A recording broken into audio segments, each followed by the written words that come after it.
Oh, hello. Hey, everybody. Welcome to the VML. Another week. We're in week 2. Thank you for joining us, spending your Fridays with us. If you're new to these parts, the Venus Mercury League is a league that supports marginalized genders. We have 7 weeks of round robin play, and then we're going to have 3 weeks of playoff play where we will determine who's the winner that's going to get an invite to the next major esports event brought to you by Wizards of the Coast. Thanks for sponsoring us. Also, I am Ellie, if you don't know, and I am joined by our last season's winner, Hogpog. How you doing, queen, icon, legend in the lipstick? What's up? What's good? Hey, looking forward to casting today. I'm so excited because I've heard you talk a little bit about Magic. We've practiced before today, and you had some good things to say. So I'm very happy that you're with us. I'm very happy. So, Hogpog, tell the people what they really want to know, which is where's the crown and why is it not on your head?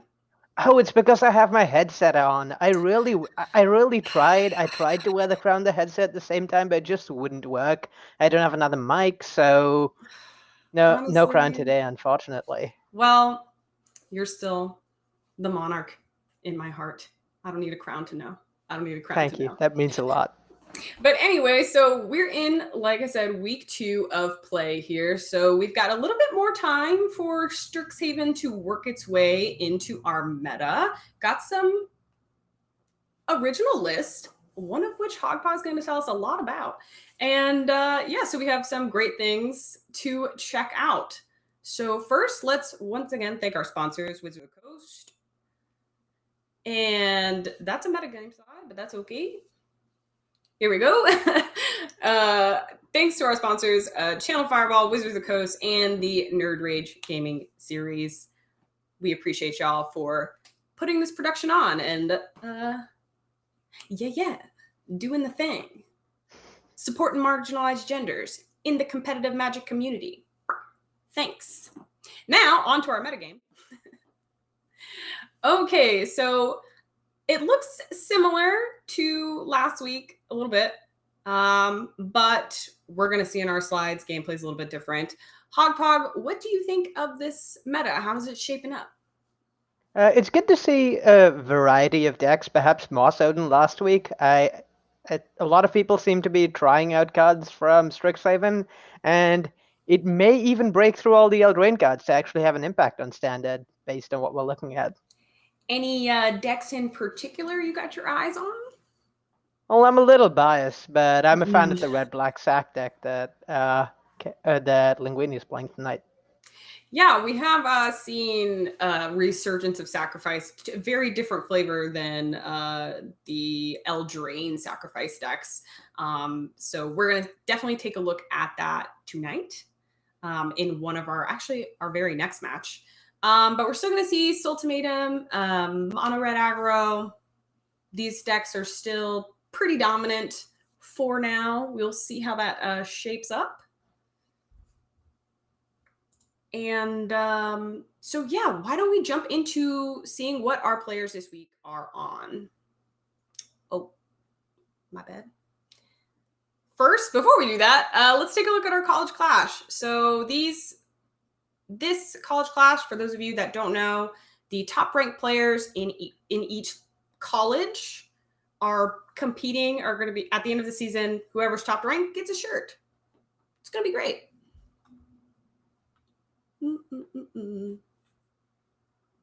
Looks like right now it's only 1 week, so it's still early game. Hogpog, is your money on anybody, any college in particular? Well, obviously Lawhold, because I mean we're the best. Everyone knows this. I, as a Silver Quill, have to respectfully but disrespectfully disagree. We are the best. There is nothing more Silver Quill than disrespectfully disagreeing. Honestly. You got that right. So why don't we move on to our player slides, see what players are going to be on this week. So first up here, we have Bronca93 on Sultai Ultimatum. very familiar list to all of us, featuring Yorion Sky Nomad, variety of creatures to take advantage of. But also we see a little Professor Onyx action in there. Love to see that. And of course, Emergent Ultimatum, key cards of the deck, Alrun's Epiphany, and Shadow's Verdict, which may or may not play a key part in this particular match. Hogpog, what do you think? Yeah, I'm really liking the changes to Sultai Ultimatum lists with the addition of Strixhaven, with Professor Onyx giving the deck much better ultimatum piles, and Quandrix Cultivator really helping ramp while avoiding dying to early creature aggro. So it's really bridging some of the gaps the deck had issues with earlier. Yeah, absolutely. I what are the key cards, or what are the cards in this deck that you think are going to play the most, are going to have the impact that Bronco's really going to want in this matchup? It's definitely all about Shadow's Verdict. Most creature matchups are in the red-black sacrifice deck. Both has a lot of small creatures and uses its graveyard a lot, so Shadow's Verdict plays very well with that. Yeah, absolutely. I am right with you. I think it's going to come down to is Bronca 93 going to be able to control the board? And we'll see. Let's take a look at our very own Mighty Linguini slide. Two-time VML winner, by the way, if you didn't know. Playing Rakdos Aristocrats, and I was told that you had something to do with this, Hogpog. Yeah, I convinced Caroline to switch to the Spet deck I'd been working on at the last minute. And I mean, convincing Caroline to play Rakdos wasn't hard. But Apparently not, since she did not want to play Peemer. Was already tired of it. What made you build this deck? Oh, I just really wanted to play Sedgemoor Witch and Plum the Forbidden in Standard. Plum the Forgotten? I'm bad at card names. But yeah, the combination of those cards along with Claim the Firstborn felt like it was really promising against creature strategies. All right, awesome. So key cards that you think Caroline's or Mighty Linguini's really going to want in this game against Sultai? Oh, definitely Croxa. The deck sometimes struggles a little with the fact that Sultai isn't playing any creatures that can be claimed the first bond, but Croxa really lets you get over that by providing value by making them discard a card once and then making them discard more cards after it comes back, and that sort of recurring value can be really hard for Sultai to deal with without finding a Shadow's Verdict. All right, well, the only thing left to do is to jump into the gameplay and see how this match shakes up. Old versus new. Let's do it.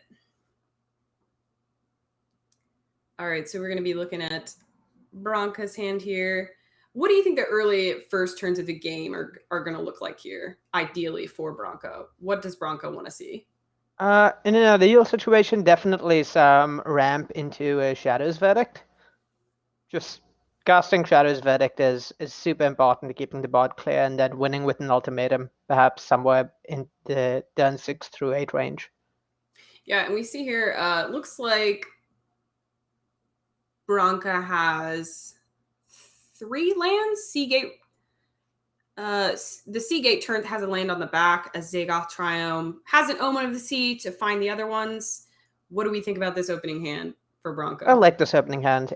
Yeah. Game 1, when there's no Duresses from the Rakdos side, just any hand with Shadow's Verdict is really strong because that card can win the game alone against Rakdos sometimes.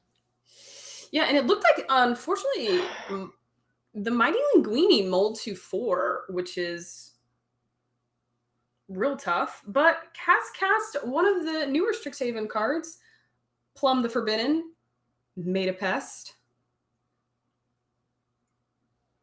Yeah, mulling to 4 is definitely rough, but with cards like Village Rites and Pest Summoning that just generate multiple bodies and multiple cards, Caroline's deck, the Linguini's deck is really good at catching up on cards, so it's maybe better suited than most to come back from a mull to 4. Well, we're going to see Bronca just use an early negate, prevent Linguini from making any more of those pests. Not a lot of pressure. What is Linguini really looking for at this point? Probably a Bastion of Remembrance.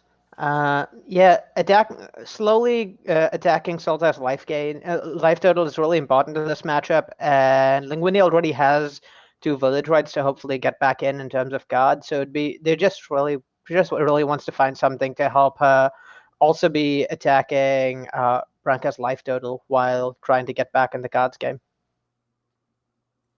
Yeah, so we're gonna see here.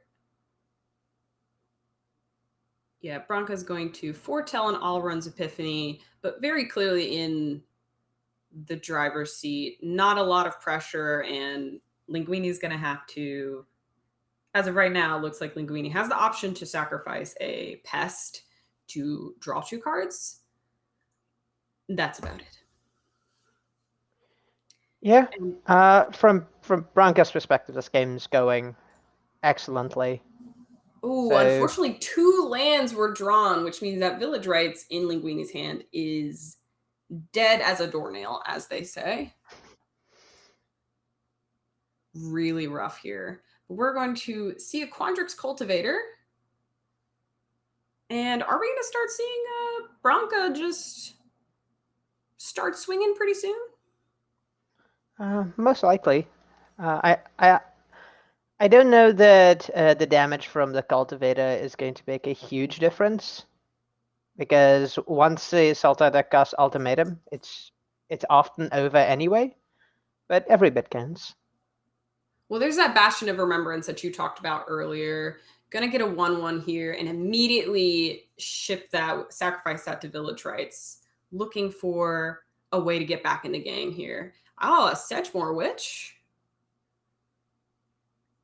Yeah. Unfortunately, Linguini doesn't have any creatures in play or any creature token makers in hand, so it becomes really hard for the deck to come back from that position without the ability to have creatures to sacrifice to village rights and Plum the Forbidden. Yeah, and that all runs Epiphany was cast. Bronca swung in. Linguini had enough going to game 2, hoping for a better early game next time. Gonna see some sideboarding here. What are we thinking? What are the cards that matter, don't matter? It's Does the game plan really change overall? I don't think the game plan changes much overall from the Sultai side. You definitely still just want to cast Shadow's Verdict and stave off aggression until you can cast an Emergent Ultimatum. It'll be interesting to see whether Branka chooses to bring in the creature package, because there's this conflict between playing around cards like the Crowan War and assuming that the red-black player does take those out, because they do sometimes. So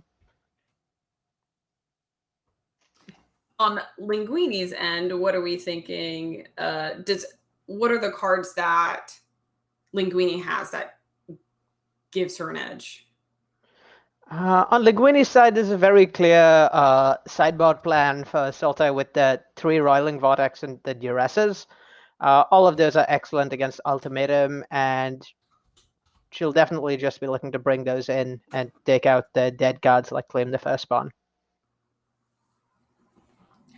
Yeah, taking some time here, trimming some draw spells, putting in some removals, switching stuff out, trying to figure out what's the best game plan. Which, when you're coming up against a newer deck, it can be a little bit tough to figure out exactly on what axis you want to fight back against your opponent. But Bronca has made her decision, and here we have Caroline sideboarding, bringing in those Duresses. Makes absolute sense there.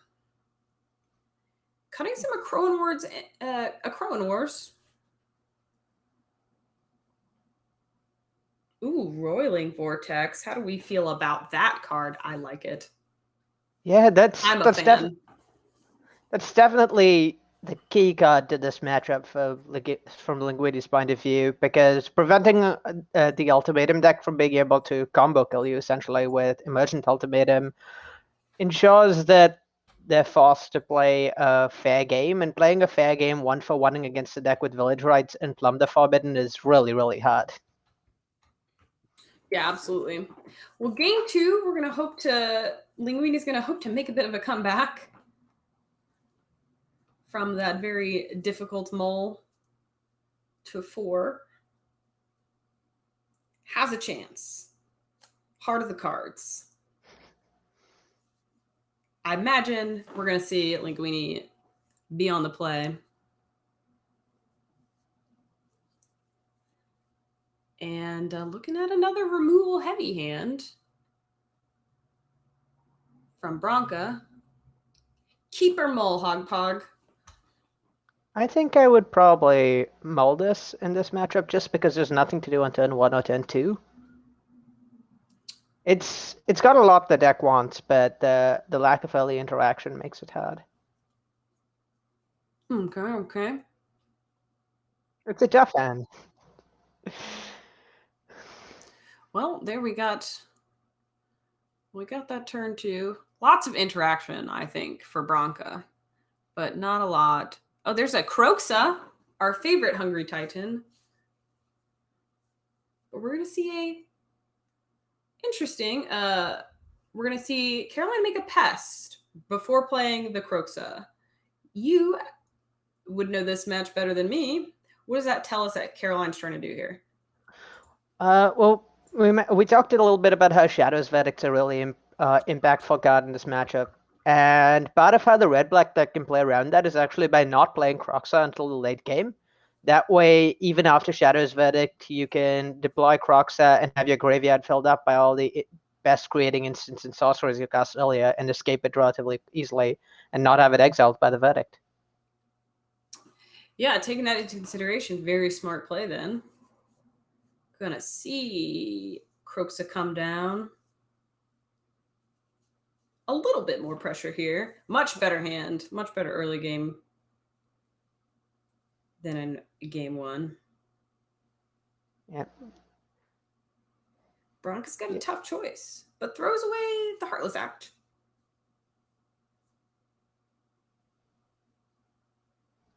Oh, I love it when people sacrifice Croxa to get things. It is like my favorite. Like, you're already doing it anyway. Let's get value. But here comes Elspeth's Nightmare to put a damper on the party.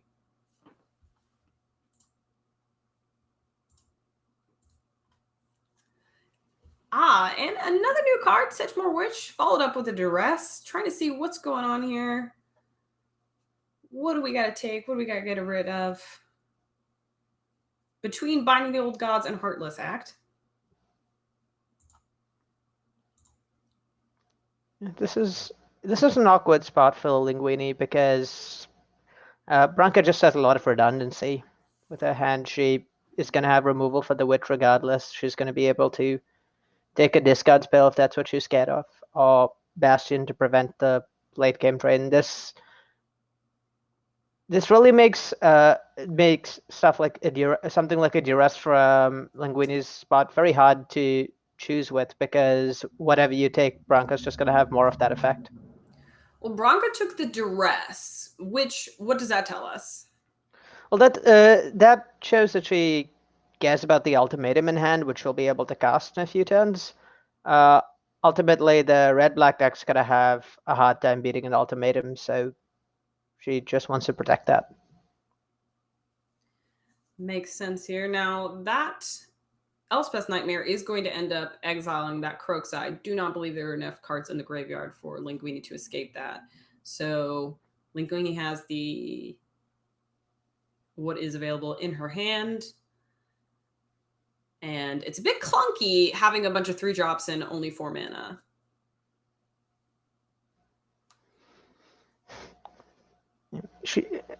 Linguini has the advantage of knowing the contents of Bronca's hand, so when she plays her Bastion out this turn, she knows quite safely not to worry about an ultimatum.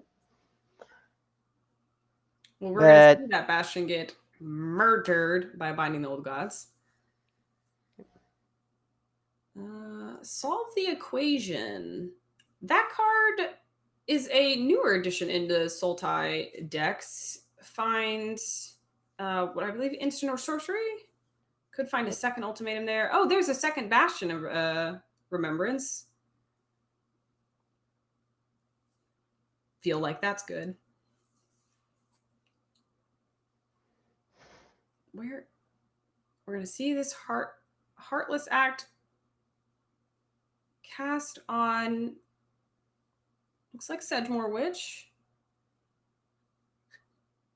I do like how Arena confuses me. Does Arena confuse you whenever it's like, are you sure you want to do this? And I'm like, am I? Do I? Yeah. Do I want to do this? It always makes me second guess myself. Always. Rita, let me just do the thing. All right, so what do we think? Bronca has some decisions here. Thoughts on what Bronca needs to do? She has the mana to cast Ultimatum, I believe, so that's probably what she wants to do next turn. So she has to solve the equation, which means she literally has her deck's worth of options. And I suppose in a spot like this, Shadow's Verdict's definitely tempting to get, but I suppose another Ultimatum is as well. Yeah, we're gonna see Yorion go to the battlefield. Its options are, though, like you said, probably looking at casting a Sultai, or sorry, an Emergent Ultimatum next turn. And choosing not to cast to solve the equation this turn actually gives her a lot of flexibility, because this way she can put it off until after the ultimatum resolves and see how that turns out for her, as opposed to being forced to cast it now and then getting something she might end up not wanting 2 turns down. Yeah, so we're going to see an Allrun's Epiphany be cast, make a little bit of a scarier board. And here comes our favorite ultimatum.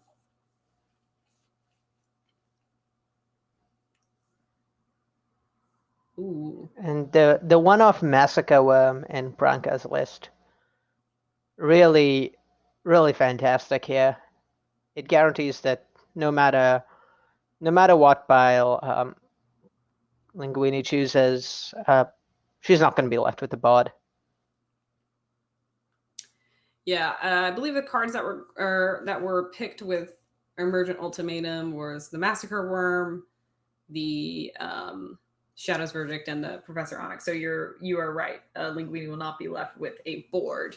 Very. I mean, it's so brutal being not the ultimatum deck in these kinds of situations, especially when you have a lot of creatures, because like you said, no matter what they do, you're not going to have a board. And on top of that, insult to injury, the Shadow's Verdict exiles stuff from creatures from graveyards as well. So we're not escaping nothing. Professor Onyx is a fantastic addition to the deck and to this specific ultimatum pile, because it ensures that after the red-black deck sacrifices their board and drains you with Bastion, you get to buffer your life total a little with those spellcraft triggers. Definitely an issue in long games is Bastion slowly attacking your life total, but Professor Onyx really helps mitigate that. Yeah, so we can see that we're going to get another exiling Wrath there. Now, if you missed it, Linguini did sacrificed her board and the Bastion Remembrance, took a big shot at Bronca's life total. So, not completely out of the game here. If you're just looking at life totals. Ooh, an extinction event. How do you feel as the player who you only have one creature, your opponent casts a Wrath? It's not great to be in Linguini's seat in this spot, certainly. Yeah, we're gonna see that witch get sacrificed, so Linguini can draw a card. What are Linguini's options here from this point? What are we hoping? What is Linguini hoping to get her back in the game? Probably just a chain of sacrifice effects like Village Rites that draw cards, so that she can slowly get back to being ahead. But it's definitely going to be difficult for her to pull out from this one. Yeah, just the combination of just having Professor Onyx, the Rasp, already brought Bronca back from 10 to up to 14, even life totals with Linguini. The duress we got a duress from Linguini and an eye twitch, which is a newer card from Strixhaven, which lets her learn when it dies. So go fetch a lesson out of the sideboard. Ooh, and the Binding the Old God's going to take care of that Bastion of Remembrance. And just like that, Linguini's board is just, once again, decimated.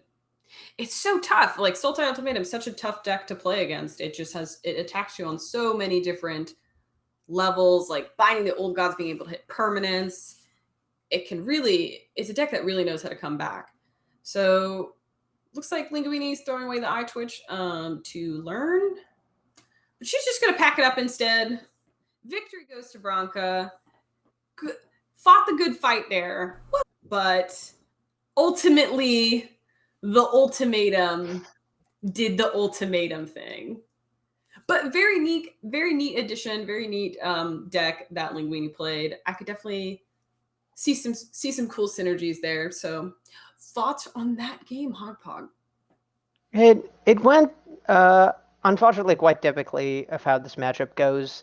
The red black deck really struggles with decks that don't have targets for its Claim the Firstborns and the Crone Wars. It's very much built on to prey on creature decks. So when you're looking at a deck like Sultai Ultimatum, which has interaction for your game plan, a game plan you can't really interact with, and then over the top finish with the ultimatum getting pals that you can't really beat, the red black deck's definitely going to struggle.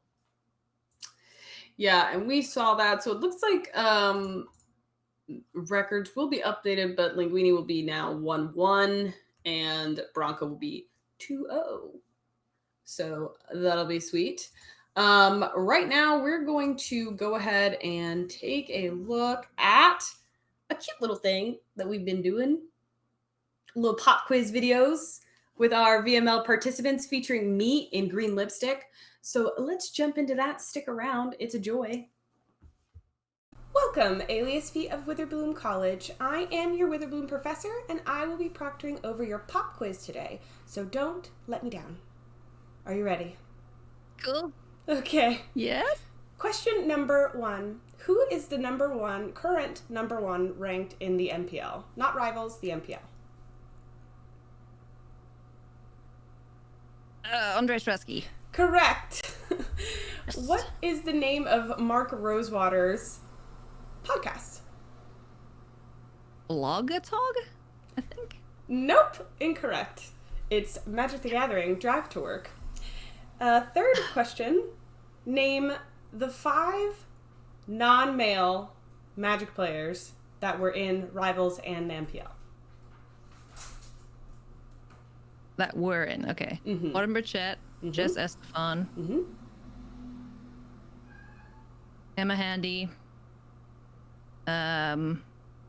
Allison Warfield,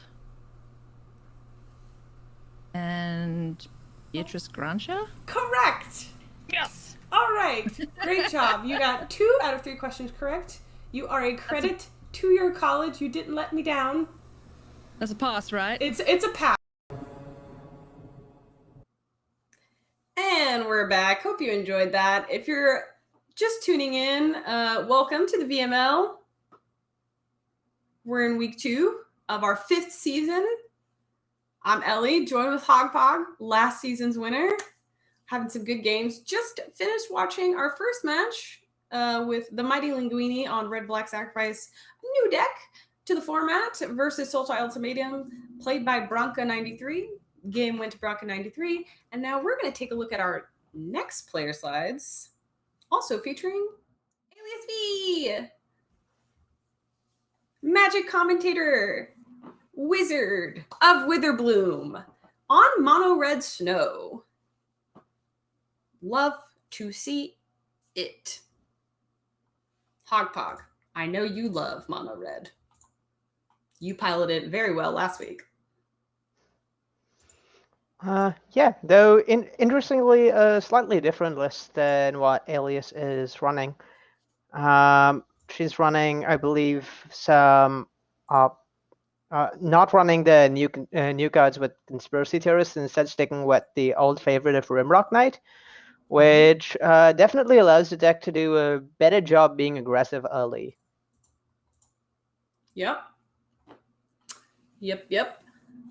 I do notice. I did notice that conspiracy theorist does have that a card that I still find interesting. I'm not quite sold on it, which is Hall Monitor. Yeah, I've seen people do it, but I'm not sold on it. What are your thoughts here? I generally like it. I think it helps the red decks get through large blockers in the mid game, like Elder Gargroth and Lovestruck Beast out of the green decks. And in her list, Elise is running it over Fireblade Charger, so there's actually no 1-drops without haste in the deck. And definitely having all your 1-drops have haste gives you better reach against more controlling decks, though lacking the Charger, which has a Dice trigger, makes it harder to fight through creature decks on the ground, I believe. Or decks with smaller creatures on the ground, rather.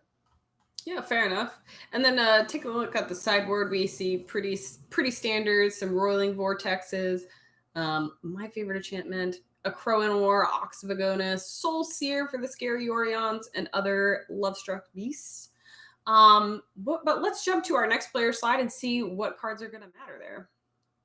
So we got Rebecca Black on Prismari Opus, a new deck as well. Basically plays, features some dragons, some removals, it's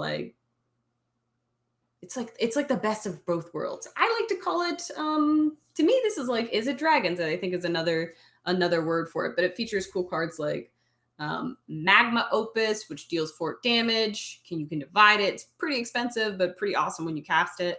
And then, of course, like I said, you got great dragons over there. Goldspan Dragon and Prismari Command. What cards are you excited about? Because I'm excited to see this deck in action. Well, in addition to the Goldspan Dragons, which are always important, and the Magma Opuses, which are always cool, the new card that really excites me in this matchup is Prismari Command, because I see a few of those in the main deck, and those, most importantly, kill Embercleave, so that can lead to some huge blowouts in the mid-game where the Izzet deck can kill Embercleave, and also a creature, maybe, with the damage bird on that card. Yeah. Definitely an impressive card. Do love to see cards that are modal. I think that's what they're called. Yes, I know what I'm saying. Or very versatile. It's going to be a versatile card in this matchup. Definitely going to matter. In the sideboard, we have some more removal of red cap melee in particular. We're probably going to see come in.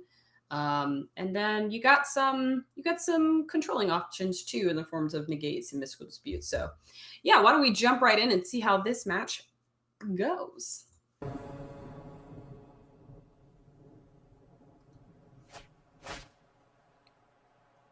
All right, so we have, looks like Alias V's hand here. So Rebecca Black will be on top.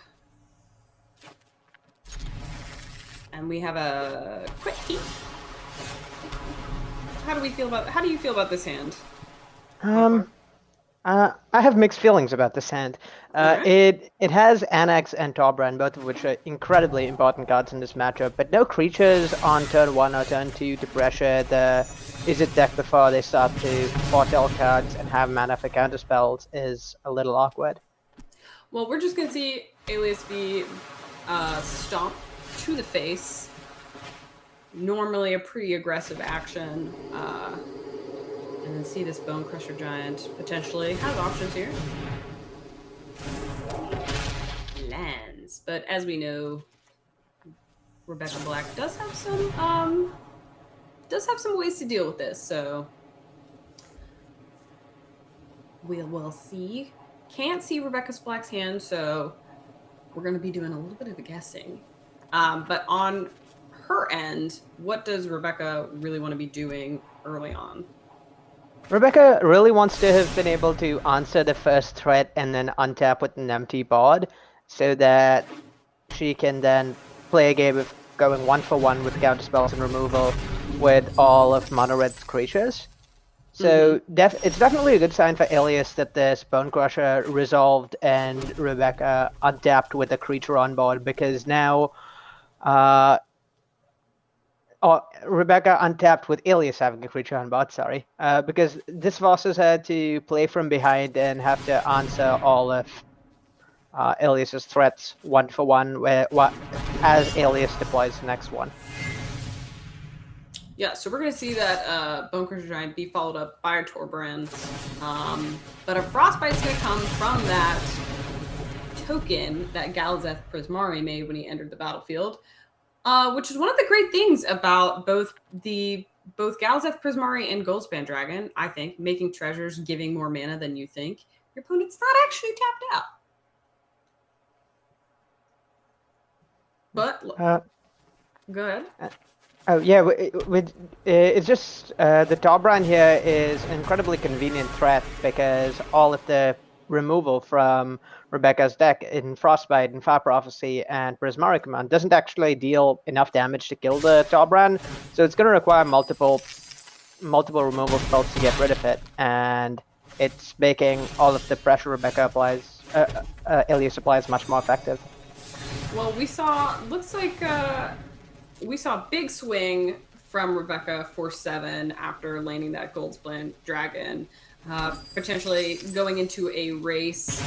But Elias is just going to go ahead. Looks like take care of both of these dragons. Torbrand is just not good. And all of a sudden, the board got a little bit more scary on Elias's end.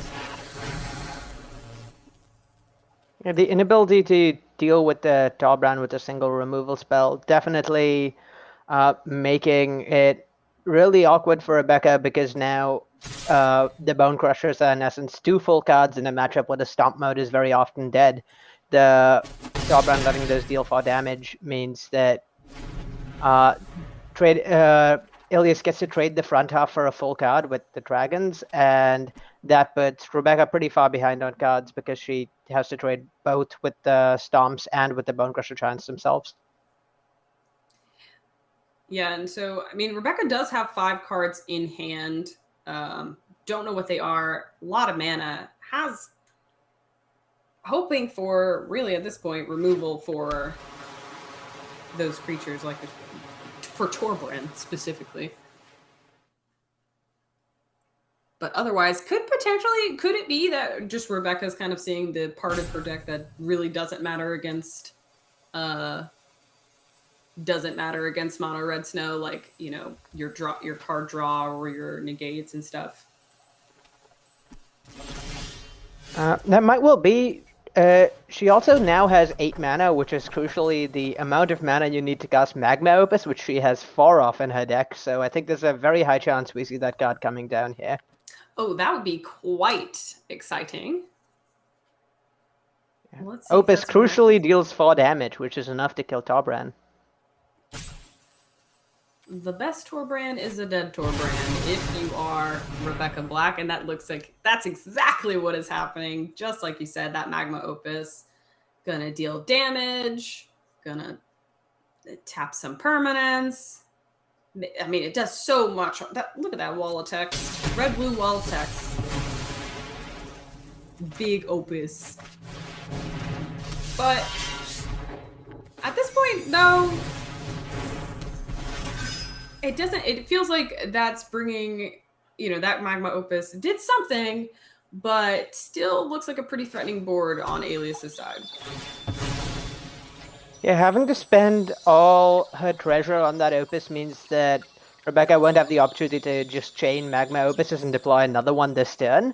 So she's still very much playing from behind in terms of the board, having to answer all of Elias's threats just because her life total fell so low as a result of that Torbrand. Yeah, so Rebecca's kind of weighing her options here. And passes with all that mana up. There is a Faithless Haven on the battlefield on Rebecca's side, so has more than one blocker at this very moment. And an Embercleave was the draw for Alias. How scary is scary? Funnily enough, this is one of the few decks where I don't think Embercleave is very scary at all. If anything, with the Prismari commands to kill the cleave itself and all the 1-for-1 removal to trade with creatures, Rebecca's probably very happy that Alias is drawing an Embercleave because it's very hard for Alias to cast that in this matchup without getting blown out. Well, we're going to see Alias have a full swing. Seeing what could Rebecca have. Whole group of cards. What could be going on here? What are we scared of? Key part, Rebecca didn't activate Faceless Haven to make it a blocker, so something's about to happen. The Anax here making attacks that would otherwise be really bad for Alias remarkably good, or apparently remarkably good, because it allows Alias to deck freely without fear of bad trades, as she'll still get at least 1/1 tokens out of them. Wow, yeah, so that Brazen Borrower really did work bouncing that Anax. Alias lost both creatures and an Embercleave. What a turn there. What a turn. That Magma Opus really putting in work, showing its worth in this deck. Like single-handedly stalling Alias's lead. Yeah, it slowed the red deck down just enough for Rebecca to get back in the game. And so now we're going to see a swinging Goldspan Dragon. No fear.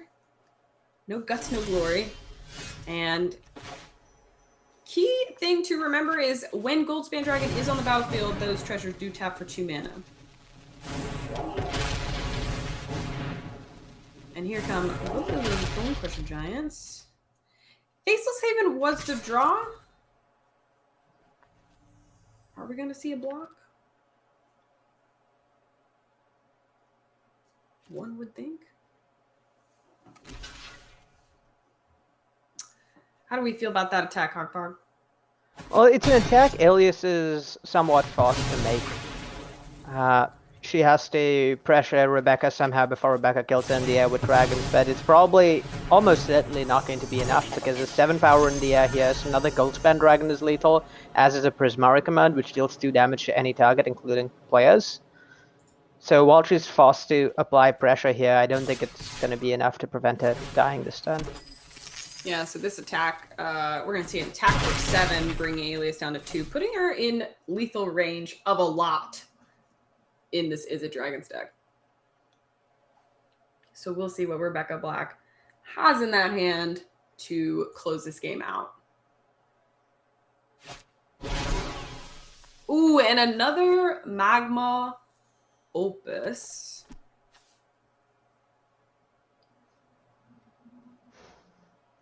Interesting here. Obviously, the damage is going to go straight to Alias, but you have to target everything here. So looks like that's going to be game 1. Magma Opus, Is It Dragons?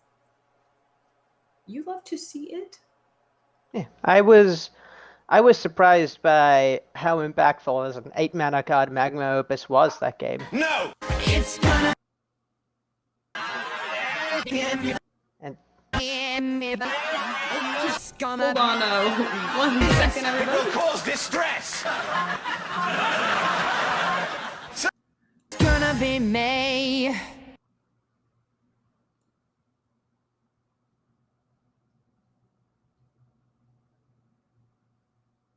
We had a little technical difficulty, so instead of making you suffer through it, we decided to put together a fun video. But as we saw, that game did end that way. They are in sideboards now. We're going to take a look at what... Hope you enjoyed that. Taking a look at sideboards here. What are the cards that Alias are looking to kind of switch out now that we've seen how that Is It Dragons deck works? Definitely all the removal for Galazet and Goldspan Dragon is really important to bring in with stuff like Solskjaer, and perhaps more importantly, Red Cap and Melee is a really efficient answer.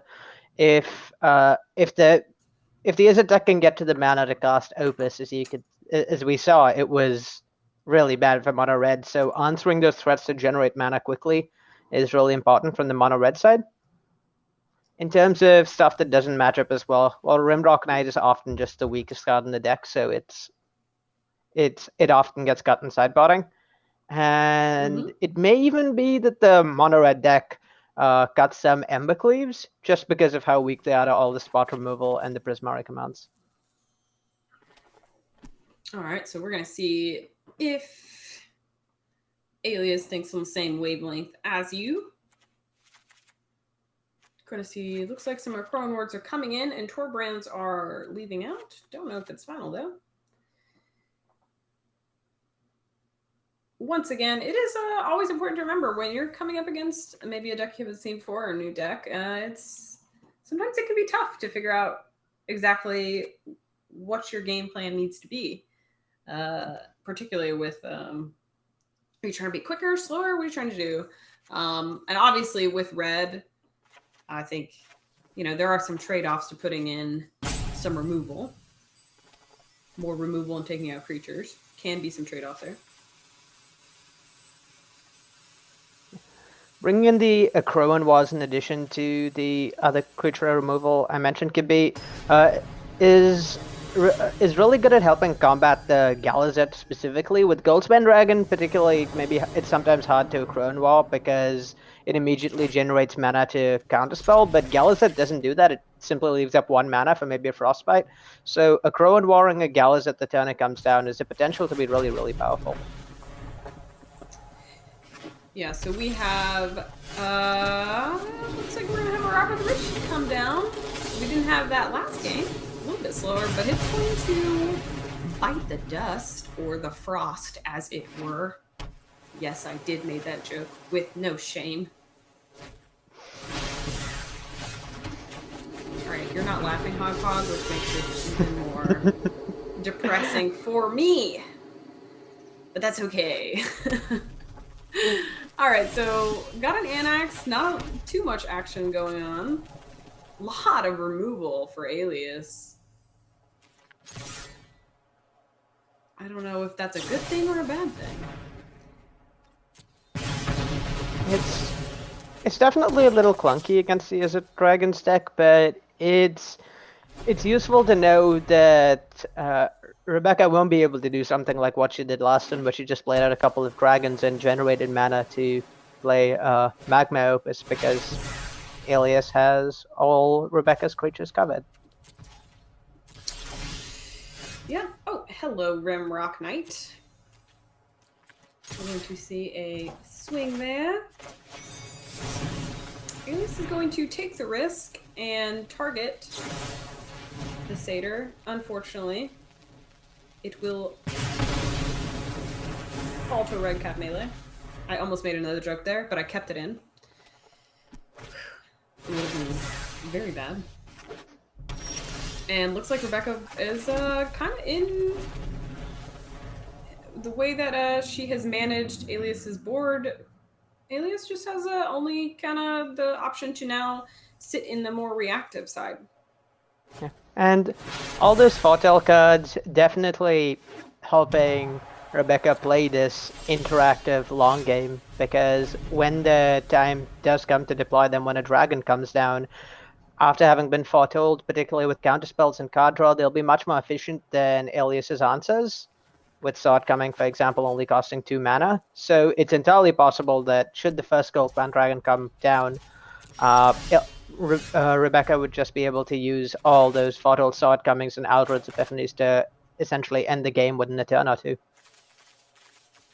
Yeah, and it is important to remember, Rebecca doesn't have 4 cards in hand. She has 2. There are just 4 cards that are in Foretell, in the Foretell zone, which is pretty crazy to think about.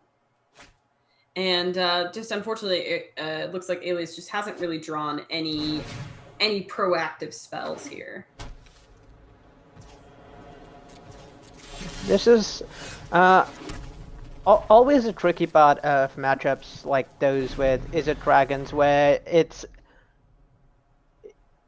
one has to hope that your draw lines up with theirs. So had Rebecca drawn more creatures, this handful of Acrone Wars and Solstiers may have actually looked really good, but unfortunately it was a bunch of Fort Elk cards, and Elias has been unable to cast any removal. Well, we are going to see the first Faceless Haven that Rebecca has fall to a Frostbite.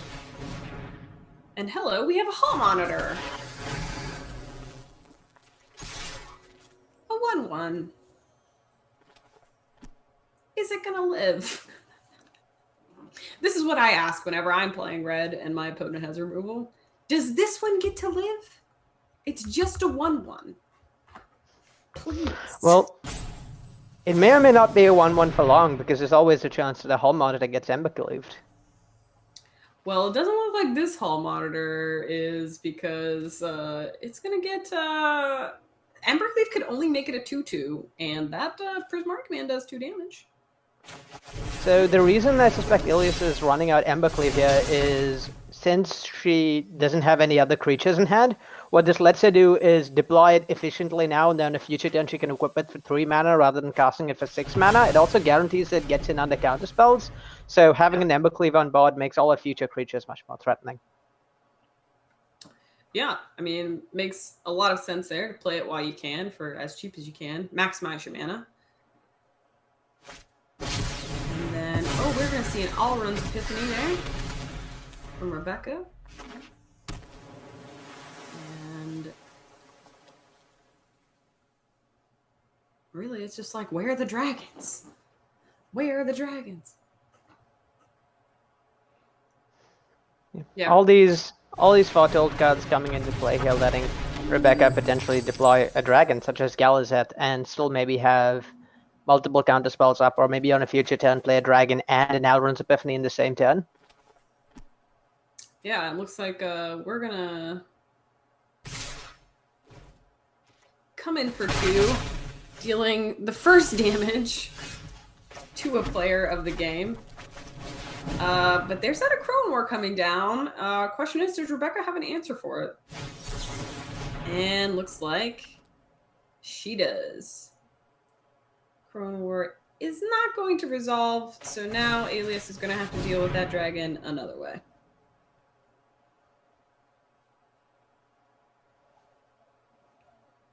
Oh, but like you pointed out, lots of mana on Rebecca's side. Rebecca says, no, my dragon stays, your spells go. I'm the control player here. Do not be confused. And digging for some more cards here, but looks like Alice isn't completely out though, right? Has another Acrone War, has another chance. Yeah. It's a little rough, because this is the part of the game at which the Is It deck really excels. The deck has nothing but scary dragons, interaction, and card draw with expressive iteration. So almost everything that Rebecca finds here is going to be a good draw off the top, whereas the mono red deck's still looking at more Frostbites, more 1-drops that it could draw in a place like this. Yeah, absolutely. On Alias's side, I think kind of asking for a lot here, but is there something like Torbrand or anything that could maybe get them back into the game? Obviously, after taking 5, which Alias will now do, is going to be looking at an even bigger swing next on Rebecca's next turn. Or looks like, yeah, we're going to see that Faceless Haven activate. Very big swing. That's exactly 11, I believe. What? Your countenance better than mine. GG's. Rebecca Black. Plan is it. Prismari Opus.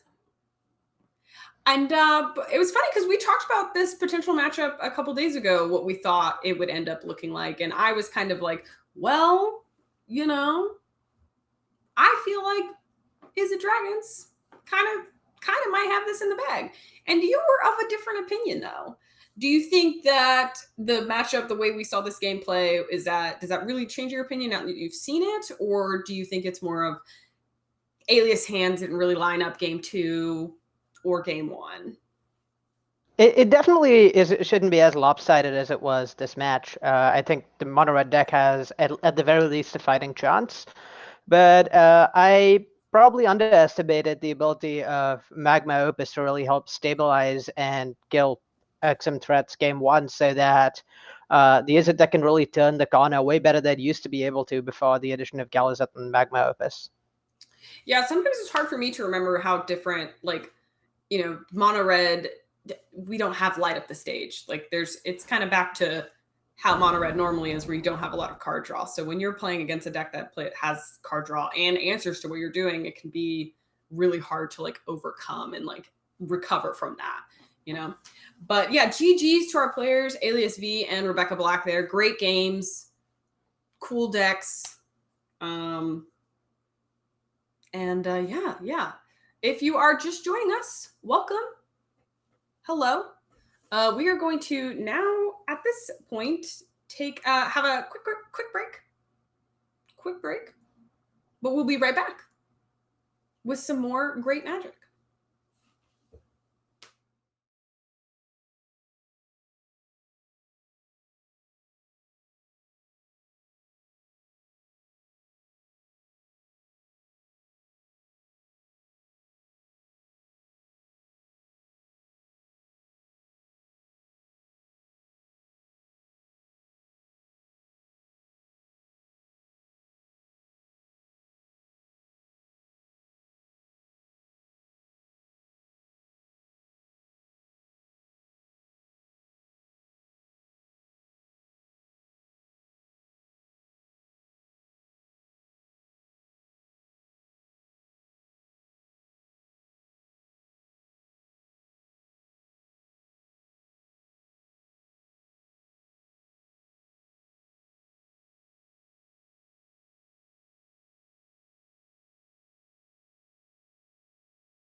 And welcome back, everybody, to week 2 of the Venus Mercury League. If you're just joining us, we are a league that supports marginalized genders, where we provide a inclusive and competitive place to play.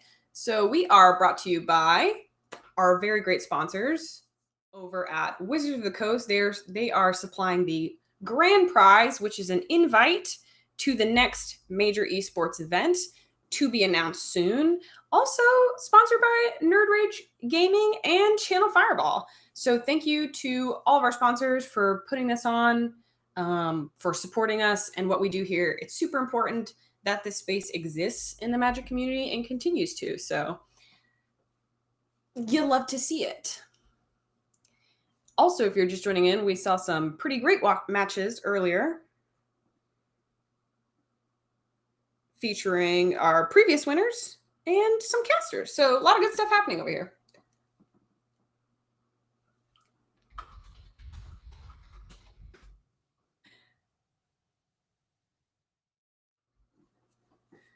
All right. And I am Ellie, and I'm joined by Hogpog, who was our last season's winner and is now doing expert commentary and doing it very well, I might add. Once again, continuing to be iconic.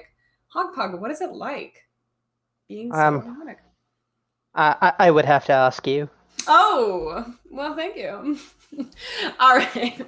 So we have seen, like I said before, some really great games. We've seen some new decks this week, which is pretty awesome. Seen Is It Dragons. We've seen some Red Black Sacrifice. Pretty cool matches overall. How are you feeling so far? It's been good. It's been definitely some matchups playing out exactly as I expected, and some throwing me a little bit of a curveball, particularly with that Is It versus Mono Red deck. Yeah.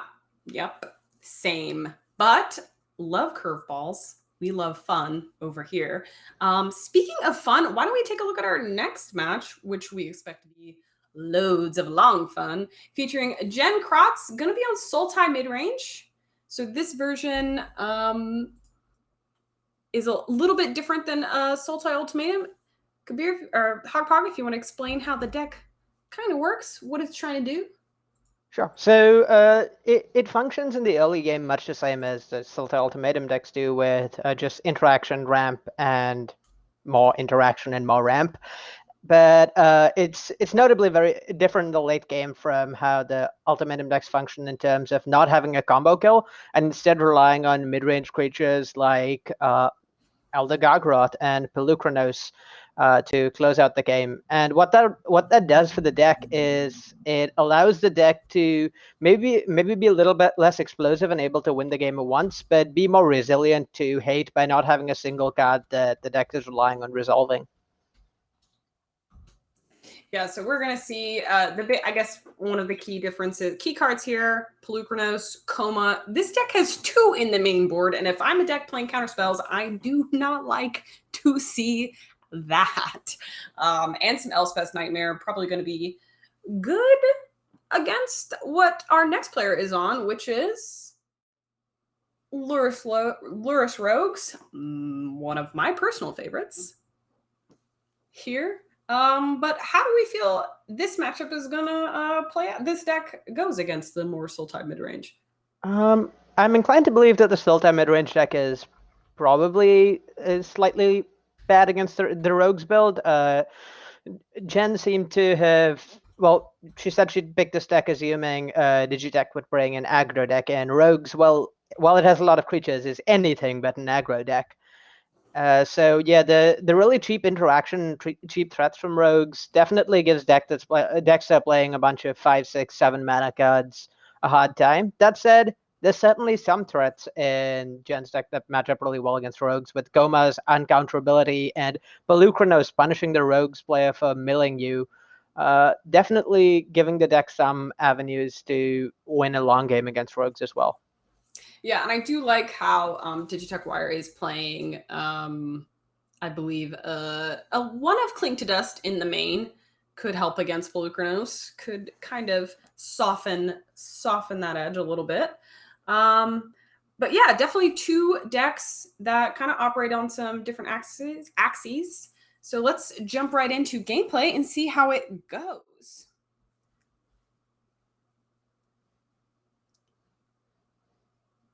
One thing I perhaps should have mentioned that's notable from this version of the Rogues deck is the addition of Baleful Mastery from Strixhaven allows the deck to have an easy, convenient answer to Coma where it didn't before. Yeah, that's a very good point. All right, so this is our opening hand here from Jen and Digitech Wire. What do we expect this early game to look like? From the rogue side, the game's going to look like most games do, where you're just trying to mill the Sultai player to the point where you're into the stories and round the locks, and basically all your cards are fully effective. And from the Sultai side, you want to interact with the rogue's player and ramp enough before the game gets to that point. Yeah, so it looks like we have in a possible Heartless Act. Question is, will Digitech let that resolve? Does have enough in the graveyard to counter it. It looks like that's what they opt to do. While the Enforcer might not generally be a super important card in this matchup, particularly since its ability isn't activated yet, Digitech Wire mulled to 6 and is falling really far behind on cards, and so they really need to be able to mill Gen to the point where they enter their story as active. So they're going to protect the Thieves Guild Enforcer and Wind Robber at all costs, even though they aren't normally super important cards in this matchup. Yeah, so we're going to see an attack for 2 there and a Lurrus go into hand. Still a little bit ways off from that into story being active, but very important that it gets active, like you said. So looking at Jen's hand here, not oh, you know what? I thought that was the Cultivator. These blue-green cards all looking the same. Thoughts? Yeah, trips me out every time. Jen has a Coma. If she casts a Coma as quick as she can, she's likely to win this game. So that's likely why she's holding up mana to cast Eureka Moment. Notably, that Jawari Disruption, not quite as good as it was a turn ago when Digitech Wire was stuck on 4 lands, because now that's the 5th land that allows Into the Stories to be played without risk of being countered by Disruption. Yeah, so it looks like we're going to actually see that Into the Story be cast in response. Now that shields are down, Digitech Wire sees no reason not to exploit that. Pretty important spell to resolve.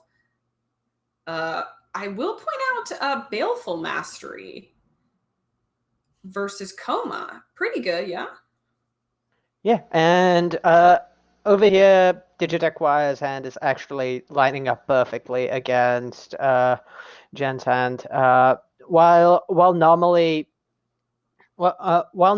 something like Coma would be an issue, where Digitech Wire just having drawn 4 cards off of Into the Story, Jen's forced to be a little proactive and actually try and affect the board before Digitech Wire pulls too far ahead. But that means that she's probably going to need to run out of Coma without any sort of protection in the next few turns, and the Baleful Mastery will take care of that perfectly. Well, we're going to so Jen had a lot of options there, wasn't with what to do, chose to go with the Elspeth Nightmare, targeting the Merfolk Wind Robber. But we're going to see another Thieves Guild Enforcer enter the battlefield and a big swing come up. Yeah, the Elspeth's Nightmare is important because it clears the way for Coma. It makes sure there's no, Baleful Masteries to stop it. Say, unfortunately, there's not 1 but 2 Baleful Masteries in Digitech Wire's hand. And the risk of running out an Elspeth's Nightmare on a board like that is Jen suddenly under a lot of pressure.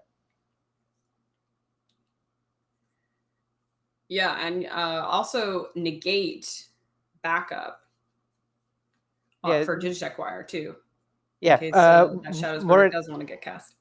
Exactly. Were it not for the negate, Shadow's Verdict would definitely be a real issue and would help Jen stabilize. But with the Rogues deck, when they have 6 cards in hand, you just know they have a counter spell. So that's likely. Yeah. That's likely going to take care of the Shadow's Verdict. The Elspeth's Nightmare could theoretically nab the negate, allowing for a Shadow's Verdict to take care of the board on this turn. So we're going to see. what Elspeth Nightmare does take, Jen's probably not super happy looking at 2 Baleful Masteries and a negate. But what are you going to do? And that was a super heads-up play from Digitech Wire there, not playing out the Lurus despite having the opportunity to do that and get the Windrobber back, because they know they're weak to Shadow's Verdict in this spot, with only having one counterspell that can be taken by the Nightmare. So even if Jen runs out Shadow's Verdict here, Digitech Wire is going to have a Lurus to rebuild, and that makes future threats more recursive as well. Yeah, so we're going to see that Shadow's Verdict be cast. But like you said, we have Allura still. Ooh, another Into the Story is a draw for Digitech Wire. And from Jen's perspective, that's quite scary. As it stands, Digitech Wire is actually out of action because the Shadow's Verdict exiled creatures from hand and graveyard, so Lurus is not getting anything back. But Into the Story ensuring that they'll be able to find more creatures means that Digitech Wire is going to need to start actually applying pressures. Jen's going to need to actually start applying pressure to Digitech Wire soon. Otherwise, they'll just take over the game.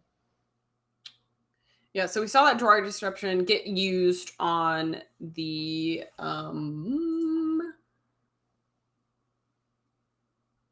Bless of One Mind. And here we have a big old Gargaroth played. And this is actually a somewhat awkward spot for Digitech Wire, because if they go to Baleful Mastery, the Gargaroth, and then the Mastery gets countered, they'll be priced into spending the second Baleful Mastery on it, but that'll let Jen draw a card, and more importantly, it'll mean there are no Baleful Masteries left in hand, so the Coma will be free to come down. Well, we will probably be seeing this Baleful. Okay, Jen does have an option, knowing that there are 2 Baleful Masters in hand, wants to cast a Coma. Question is, does Jen want to negate this one or the next, or let that go and protect the Coma? Looks like gonna opt to just let it resolve. Part of what's scary in Jen's spot here is that were she to just counter that and then let another Baleful Master resolve and play the Coma, then while she doesn't have to worry about her Coma being answered on board, there's a risk that if Digitech Wire draws another land, they may be able to lull Mage's Domination the Coma, and they did in fact draw that land. And a Coma on the other side of the board is something Jen is incredibly ill prepared to deal with right now. Yeah, so we are going to see, does have the option. Looks like Digitech Wire is considering taking the Yorion here. Yeah. The Yorion's definitely something that needs to be dealt with from Digitech Wire's spot, in part because, well, it's a blocker and there's a bunch of damage being threatened, but also because Yorion is notably a serpent. And so while something like Coma is normally weak to a Heartless Act or Drown the Lock, killing it the turn it comes down before the first upkeep trigger, Yorion makes sure that there's never a point where Coma is vulnerable because it's a serpent that you can sack the Coma's ability to keep it protected.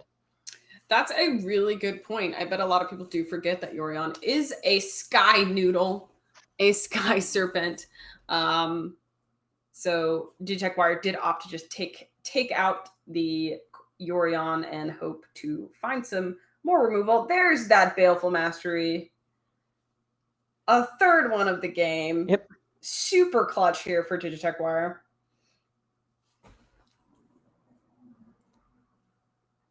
And we're now in an interesting spot given how the game started, where neither player is actually applying very much pressure. Jen is down to 2 life, but and doesn't have anything in hand. But what's really notable about a deck in a position like this is that it's just full of good top decks. It's full of 5, 6, and 7 drops that are really, really scary for Digitech Wire in a spot like this. Yeah, and I don't know about you, but I really don't think I mean, is that an option for rogues? Do you really think rogues, the way Digitech Wire wants to close out this game, is with mill? Probably not, simply because of the number of cards in the Orion player's deck. It's very hard to mill the Orion player out without just incidentally killing them with damage. Well, we saw another Into the Story. Jen had no answer for that. Probably did not like to see it. And some threats here. Gonna see some milling. Got some. I mean, that's a pretty nice group of cards the Digitech Wire is working with. Yeah, Ooh, they an unfortunate draw for Jen. Just a land. Not really what they want to be seeing. they seem to have all the tools they need to close out the game here, simply because they have enough damage to threaten lethal and can back it up with counter spells and removal. Mm-hmm. So it seems unlikely Jen will be able to avoid dying this turn. Well, we'll see. That eliminate be cast here. On both sides of the battlefield, but Digitech Wire does have that drown in the lock. Sees no reason not to cast it. Well, or I suppose does. Could it be that Digitech Wire is worried about some potential card in Jen's hand?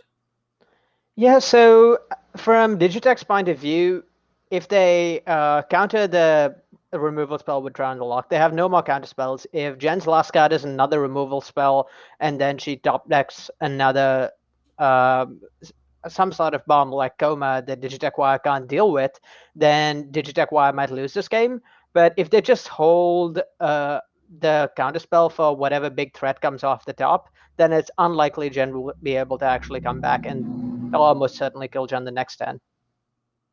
Well, that looks like that is definitely what happened. Playing it safe worked out there. We're going to see some moving to sideboards here. Cards to board in and out. Does Jen's game plan change in game 2 on the play? Well, the Pelucrinus coming in is certainly helpful as are the more counter spells. This really allows Jen to play more of the same efficient game that the Rogues is playing, with 2-mana counter spells and threats that are hard for the Rogues player to deal with, as opposed to just a bunch of clunky 4 and 5-mana threats and removal spells.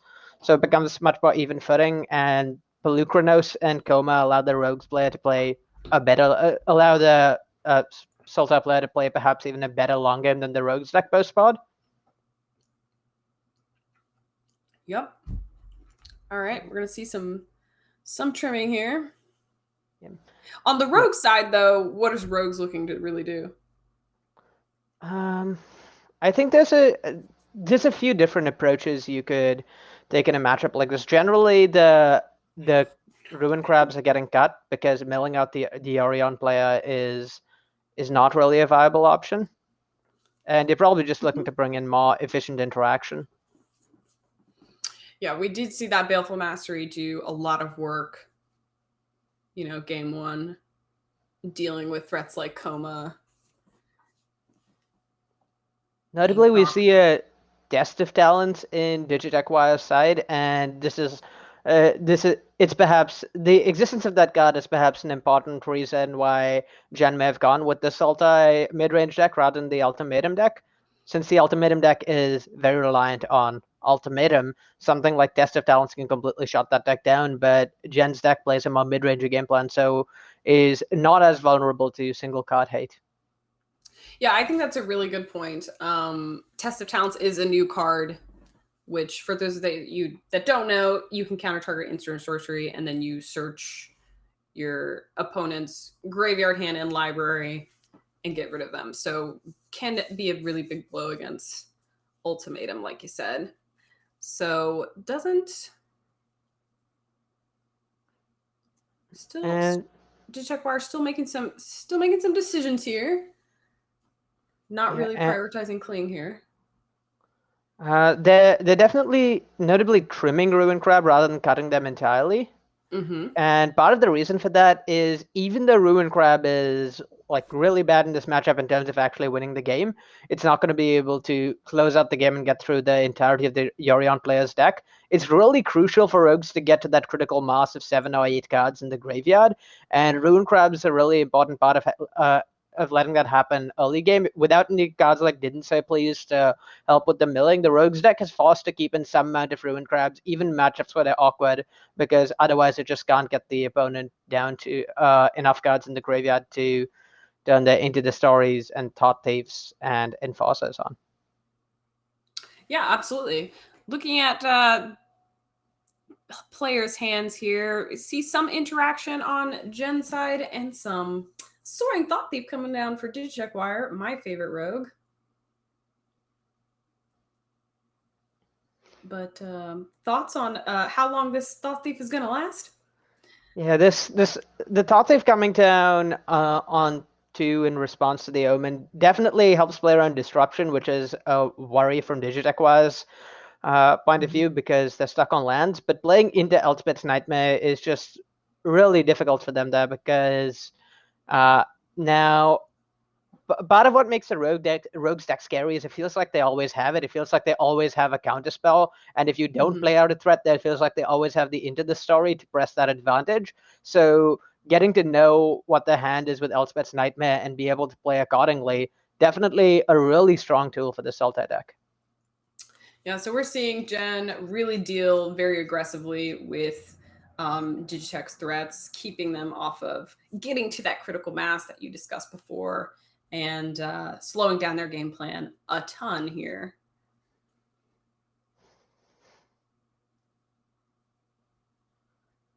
It's like, yeah, with all that Ellie removal on the creatures, we're seeing the issues the rogues deck has in terms of activating all their mill cards, with Jen not nearly enough cards in graveyard for the Into the Story to be cheaper.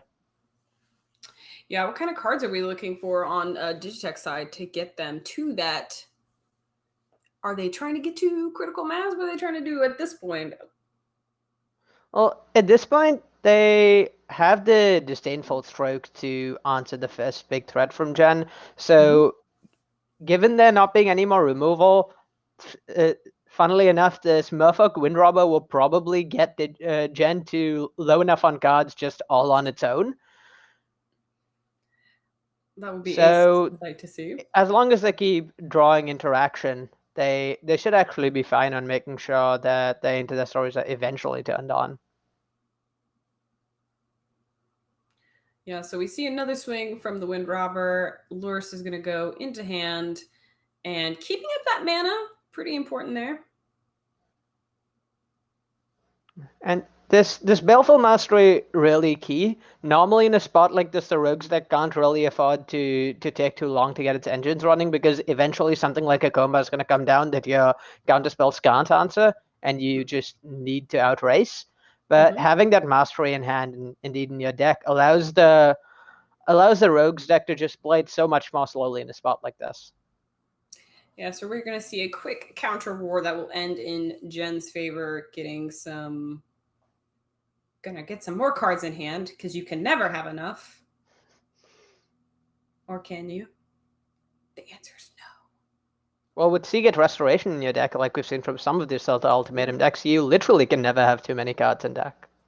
In hand, rather. Dang, you're so right. I love that card, by the way. There's no feeling quite like casting the third Seagate Restoration in the same game. It's true. It's true. Does this make us blue players, Hogpog? I'm afraid it might. Maybe. Are we the baddies? All right, we're going to see. So that Yorion was exiled with the Baleful Mastery. Hello, Coma! And having a negate backup as well for the Coma is really, really scary to see from Digitech's point of view. I suppose they don't know about the negate backup. But yeah, the ability to counter the first Baleful Mastery, or, well, Drown the Luck should that come on upkeep, Definitely means that this Goma is likely to stick around for a turn, and just a single turn cycle of making 3/3s is probably too much for the Rogue's deck to deal with. Right, because as we've seen in this game, Jen has done a great job keeping Digitech Wire off of pressuring life or library. So slowing it down has been very key here. Really smart navigating from Jen.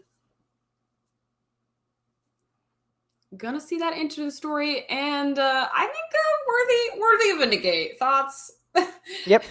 Digitech sure thought so. I was like, oh, all right, fine. Game three here. In between game 2 and 3, obviously opportunity sideboard, but do you really expect either player to change their game plan, adjust their game plan that much, if at all?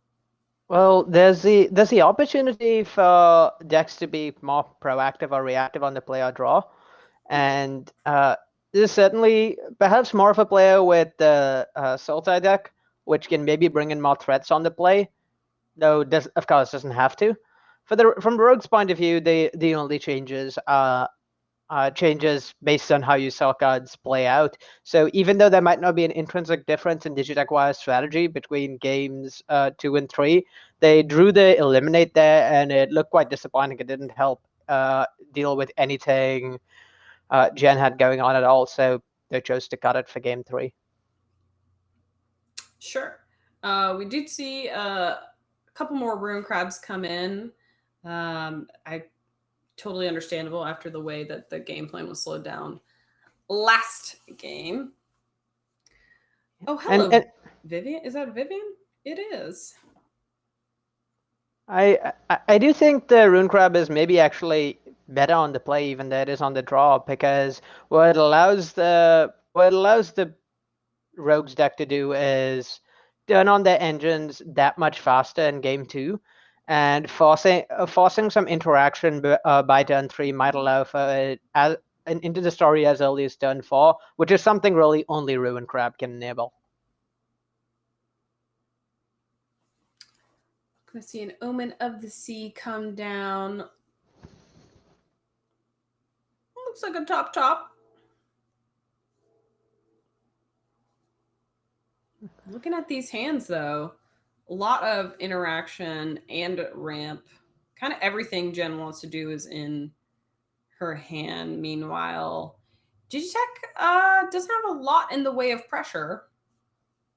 No, not much pressure, but the double into the story in hand means that they're just going to be able to play a phenomenal late game this game. So they kind of have a level of inevitability that they didn't perhaps in games past, where they know that if they get Jen down to 7 cards in graveyard, they have 8 card. They have the ability to draw 8 cards in hand, and Jen's deck is just not going to be able to keep up with the efficiency at which the Rogue's deck deploys draws cards and then interacts with threats once they get to the amount of cards needed in graveyard. In Jen's graveyard. Yeah. So we did see that counter hit the Heartless Act. Yep. It even hit its bonus mode, getting the second Heartless Act out of Jen's hand. Which I'm sure Digitech Wire was happy to see.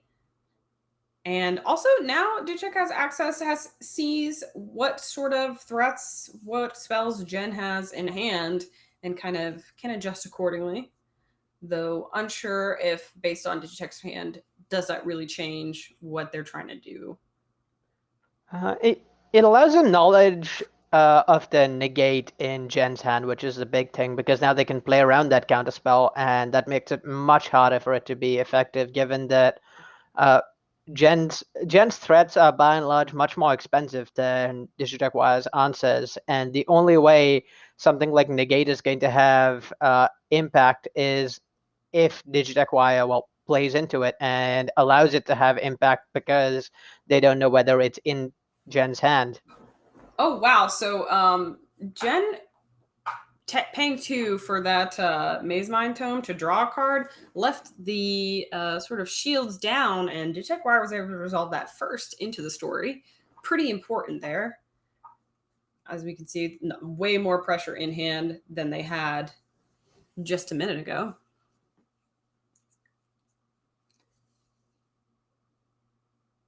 Here comes a Vivian.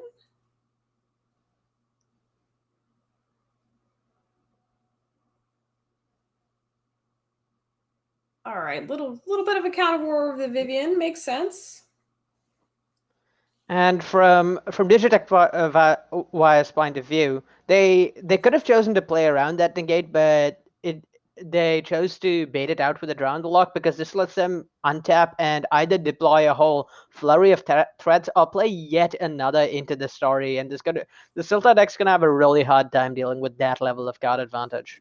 Yeah, I think it's really important to point out that Digitech Wire did know about that negate, so it makes complete sense there that they did it that way. So yeah, but has lots of threats in hand.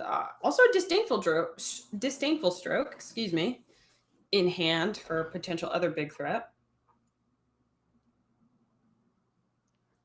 That said, this Vivian in play for Jen is a little scary because it allows her a level of card advantage that actually parallels all the into the stories happening, because you can just run out a bunch of creatures off the top of her deck, or make a bunch of 3/3s that can block all of the creatures Jen is drawing.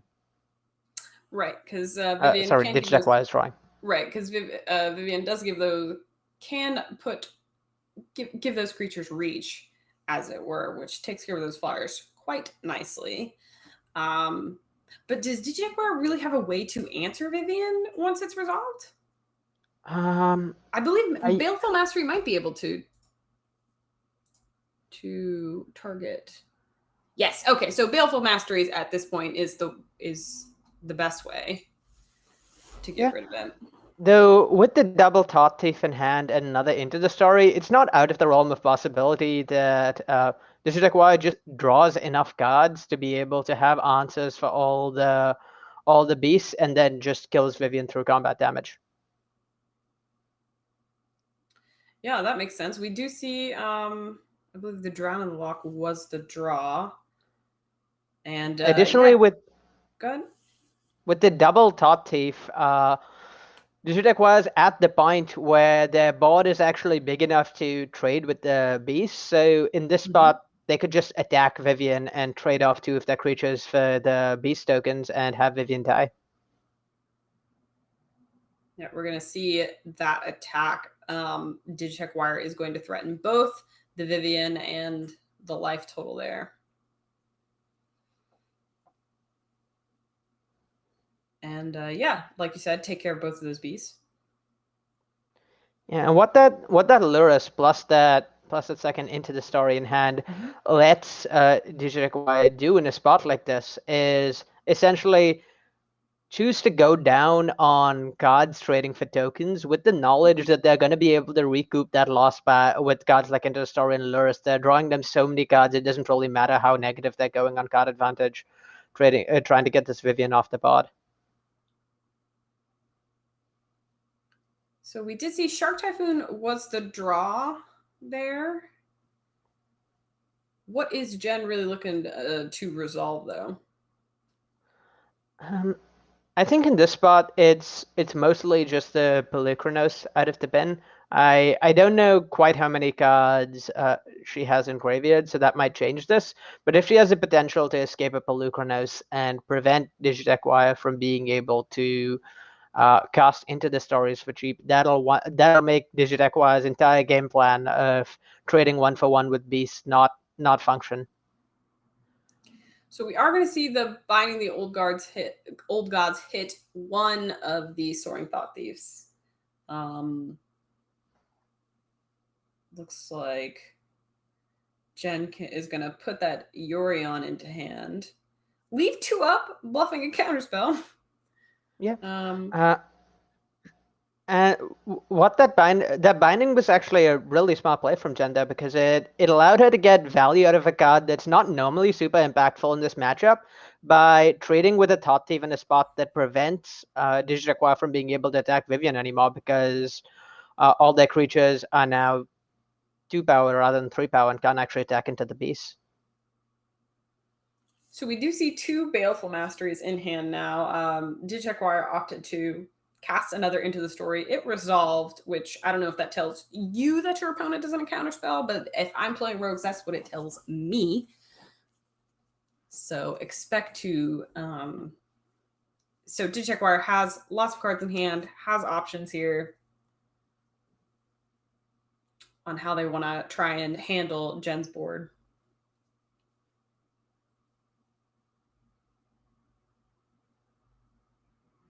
Going to see 2 face instead of 2 Vivian.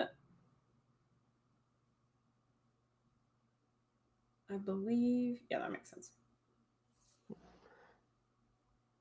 And this is presumably done with the knowledge that the Vivian will be dying to Baleful Mastery sooner rather than later. So it doesn't really matter if there's damage going at it. Digicheck is going to be opting to be pretty patient with the dealing with the Vivian, though. Yeah, we'll see how that works out. I suspect part of it is, in a spot like this, one of the few ways they can lose us to a coma with counterspell backup.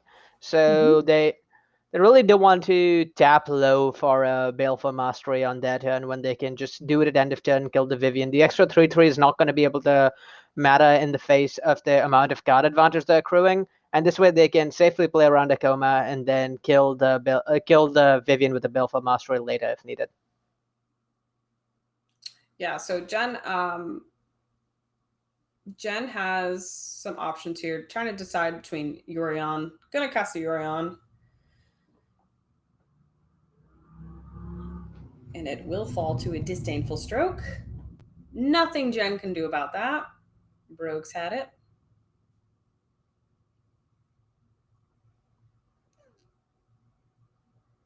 Gonna see some swings here. Not really worried about flyers, or not really worried about blocking at this point.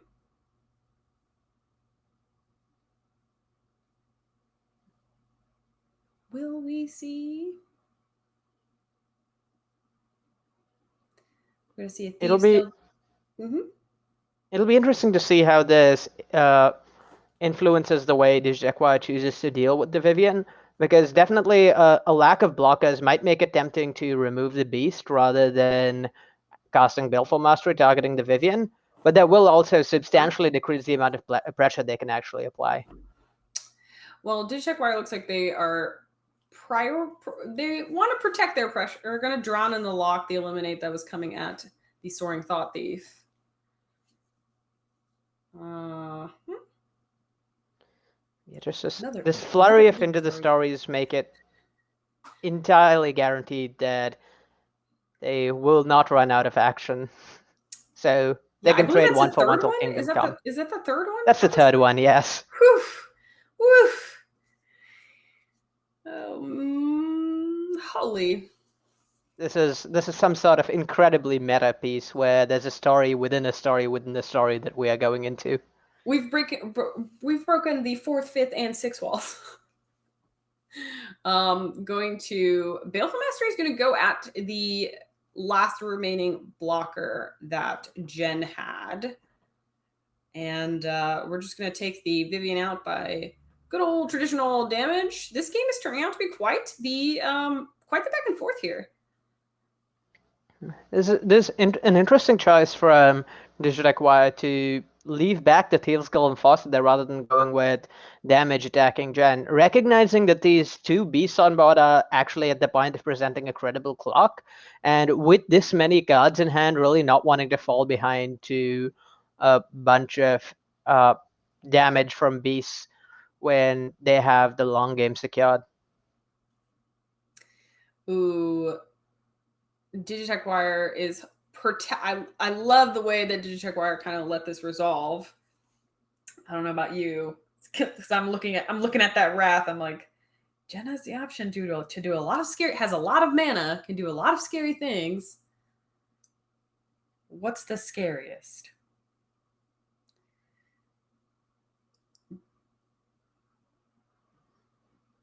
Very patient, I think, from Digitech Wire, because has Baleful Mastery in hand to just exile a Pelucranos.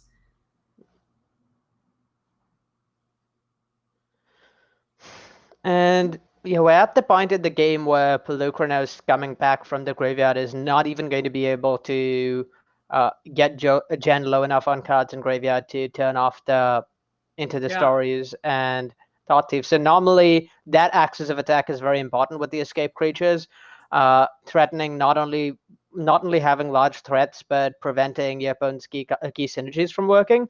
But not having access to that route means that the Pelucranos is actually at this point just an inefficient threat that gets exiled by Baleful Mastery.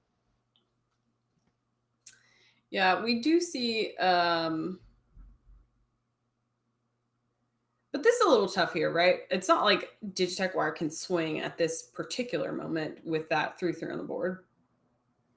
Yeah, well, also at the point where, despite having cast 3 Into the Stories this game, Digitech Wire is actually running out of action.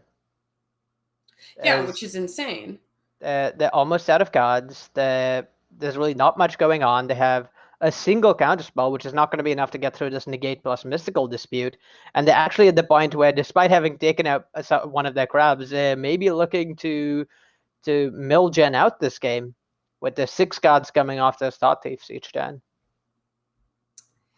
Yeah, we're going to see an Extinction Event be cast, which is really bad here for Digitech Wire. Yeah, and with that negate to back up the Extinction Event, it's a little scary for Digitech Wire simply because, or rather Dispute to back it up, since that also does the job on this spot. That we're approaching the point where Digitech Wire just doesn't have that much action left in their deck. They're already through three of their Into Their Stories, so they don't have any big catch-up cards. And the Lurrus is gone. Most of their mill engines at this point with stuff like Crab are not as impactful now that Jen is there. Now that they're in the late game, so they won't be able to reliably make land drops to mill Jen. Yeah, and Jen just has a handful of counterspells. Yeah, and there was a second Agadeem's Awakening. That was the draw there, but we're going to see that cast. Maybe get something out of the battlefield, but just kidding, because Sultai has the counter for it. Really brutal position that Digitech has found themselves in. Yeah, and these beasts that, I mean, they took their time, but they're closing out the game here. There's lethal damage on board. This Pelucranos hasn't been to threaten the Soaring Thought Thief through fighting. And yeah, there's really no way out for Digitech Wire in a spot like this. Yeah, it just goes to show just how many threats that Sultai was putting up. It was too much for the Rogues player to answer, which is crazy to say, but that's what happened. So GG's, super impressive play from both players. Really great navigation of Sultai Ultimatum on account of Jen. Krotz did real good stuff there. Good game, very complicated. And can I just salute you again, Hogpog, for being so iconic and also navigating that analysis very well. That's right. Crown to you. We got to get you 2 crowns. We got to get you a casting crown. We got to get you 2 crowns. We're going to work on that. I'm going to work on that because I am officially the president of your fan club. So yeah, GG's to those players. That was a good game. That was a good game. Very back and forth. Yeah, it was matchups like that. Matchups with the mid-range Sultai decks, or even the Ultimatum decks against Rogues post-board get incredibly grindy with just both players having tools to fight for 15, 20, 25 turns games like we saw in that last one. Yeah. And really impressive. Jen's choice to go with a non-ultimatum Sulta deck was really impressive there, because those decks will eventually fizzle out in the late game when their ultimatums get countered and they're drawing a bunch of awkward cards to help ramp towards it. But the lack of ultimatums meaning that Jen's deck in game 2 and 3 just being all interaction and threats that mattered meant that, yeah, they had the staying power late into the game, but even against the Rogues deck lasting 3 into the stories. 3 into the stories. How many cards is that? Is that 12 total cards? 12 extra cards, and it was not enough. And really, that for me, I was very impressed by the Vivian, the work that the Vivian did. Just making those beasts, really slowing down Rogues, making it really clunky to attack. And the longer it stayed, the more beasts there were, the more difficult it was for Rogues in the end. And eventually that ended up being the nail in the coffin. So yeah, but GG's to those players. We are going to jump into another pop quiz featuring Hallie MTG. Why don't we roll that up? Welcome, Hallie MTG of Silver Quill College, is that right? Mm-hmm. Excellent. I am your Witherbloom professor, and I'm going to be proctoring over your pop quiz today. So every question you answer correctly, you get 1 point. So I hope you're prepared. Ready? I am. Okay, question number 1. How many different colleges are there in Strixhaven? 5. Correct. What 6-mana artifact is often a finisher in the standard red decks? Oh, Embercleave? Correct. And final question. Which MPL player is known for his delicious food posts on social media? Oh, that would be Andrea Mengucci with the hashtag Mengucci Cuisine. Correct. My favorite hashtag. All right. Well, you got 3 out of 3 correct. 3 points. You're a credit to your college. Thank you for joining us. Thank you. Class dismissed. All right, and we are back, about to roll into our final match of the night between Colleen N and Emma Skyward. Pretty excited for this one.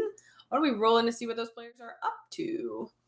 So this week, Colleen N went with Teamer Adventures, a already existing deck, but full of really powerful spells, Alrund's Epiphany, Goldspan Dragon, obviously all the adventure package. Thoughts on this deck in this meta right now? It's a tried and tested deck. Adventures is very good at punishing new decks with all the cheap interaction, and coupled with pressure from, well, the adventure creatures. And yeah, 0 new cards in this deck, but there's a reason it won so much from the previous standard, and there's a reason people are still playing it. It's good at punishing new decks. Yeah, absolutely. And we're going to see some Obosh. I love to see Obosh as a companion. It's not played enough, in my opinion. I love that card. So excited to see how that works out. And apparently, according to Colleen, she's really hoping that Elder Gargaroth doesn't get played. So let's see what her opponent has brought to the battlefield. We have Team Fade to Karma's Emma Skyward here, also on Teamer Adventures. We're going to have a mirror match, but they are they're a little, I think a little bit different builds. Yeah, Emma's playing an Elder Gargaroth over the 4th Goldspan Dragon, which is like a truly impressive piece of innovation, because Goldspan Dragon is one of the sacred gods of this deck that almost no one's willing to cut. But recognizing that Elder Gargaroth's actually better against the various creature decks, and so maybe a more efficient threat to be playing on 5 in some matchups is, well, it's really a decision that's hopefully going to be rewarded for her here, because, well, Gargaroth is a card that's good in this matchup, as are the extra few counter spells that she's choosing to play in those last few flex slots. Yeah, absolutely. So we're gonna let's jump right in and see how this goes. I'm excited. Love a good mirror match. Also, both players playing Obosh as a companion. Therefore, both players are on my Christmas list. Taking a look at these hand, how do you feel about this? I'm kind of digging it, but you know. Yeah, the lack of red mana in Colleen's hand is a little awkward, but That's the problem with the Teemo deck. The mana and standard for 3-color decks is not great, and this deck is no exception. So just having a two-color hand essentially without any red mana, but with the ability to cast your mammoths and adventure creatures is probably enough to get there in this matchup. Yeah, I am looking. It doesn't look like either players have access to red mana at the moment. Nope. But that's okay. Very patient play here from Colleen, just opting to foretell the saw it coming. Oh, and there's the red mana. Very heads up of her to recognize that even though she had the opportunity to get a tap land out of her hand and play out the Edgewall Innkeeper, in the mirror it may actually be better to wait until you can play the Innkeeper and a Lovestruck Beast in the same turn to guarantee getting value out of it without risking exposing it to a stomp.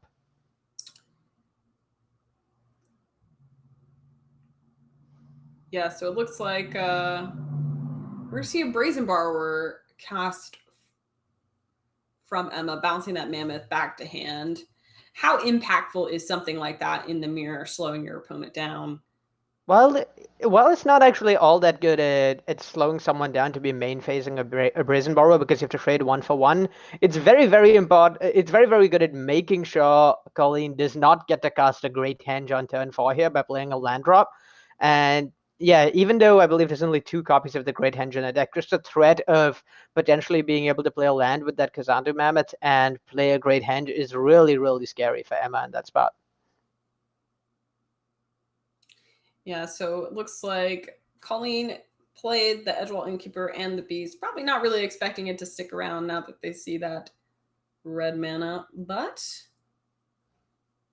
you're saying there's a chance. What do we got going on here? Looking from Emma's side, what is Emma trying to do here? So Emma, I believe, Mr. Landrop in the middle there. I may be mistaken, and is definitely playing from behind a little, having spent a few turns dealing with just making tokens with Lovestruck Beast while stuck on mana. So she's very much looking to just weather the next few turns and then hopefully be able to draw cards that let her get back into this game. Yeah, really nice play there, using the Spikefield Hazard to kill her own Edgewall Innkeeper in response to that stomp, which effectively gets rid of any chance of that future Bone Crusher Giant coming down. Yeah. Spikefield Hazard, while sometimes impactful against Edgewall Innkeepers and single 1/1s that are letting a Lovestruck Beast attack, it is not generally is not other than that a super impactful card in this matchup, with killing the 1/1s off Lovestruck Beast not normally mattering a lot. So getting rid of a full Bone Crusher out of it is definitely the sort of value Colleen is looking to get to win the long game here. Yeah, and so Emma just past turn with mana open, with options to play Beast instead. Just kind of opting to sort of be patient, sit back. But looking at that, saw it coming on Colleen's side.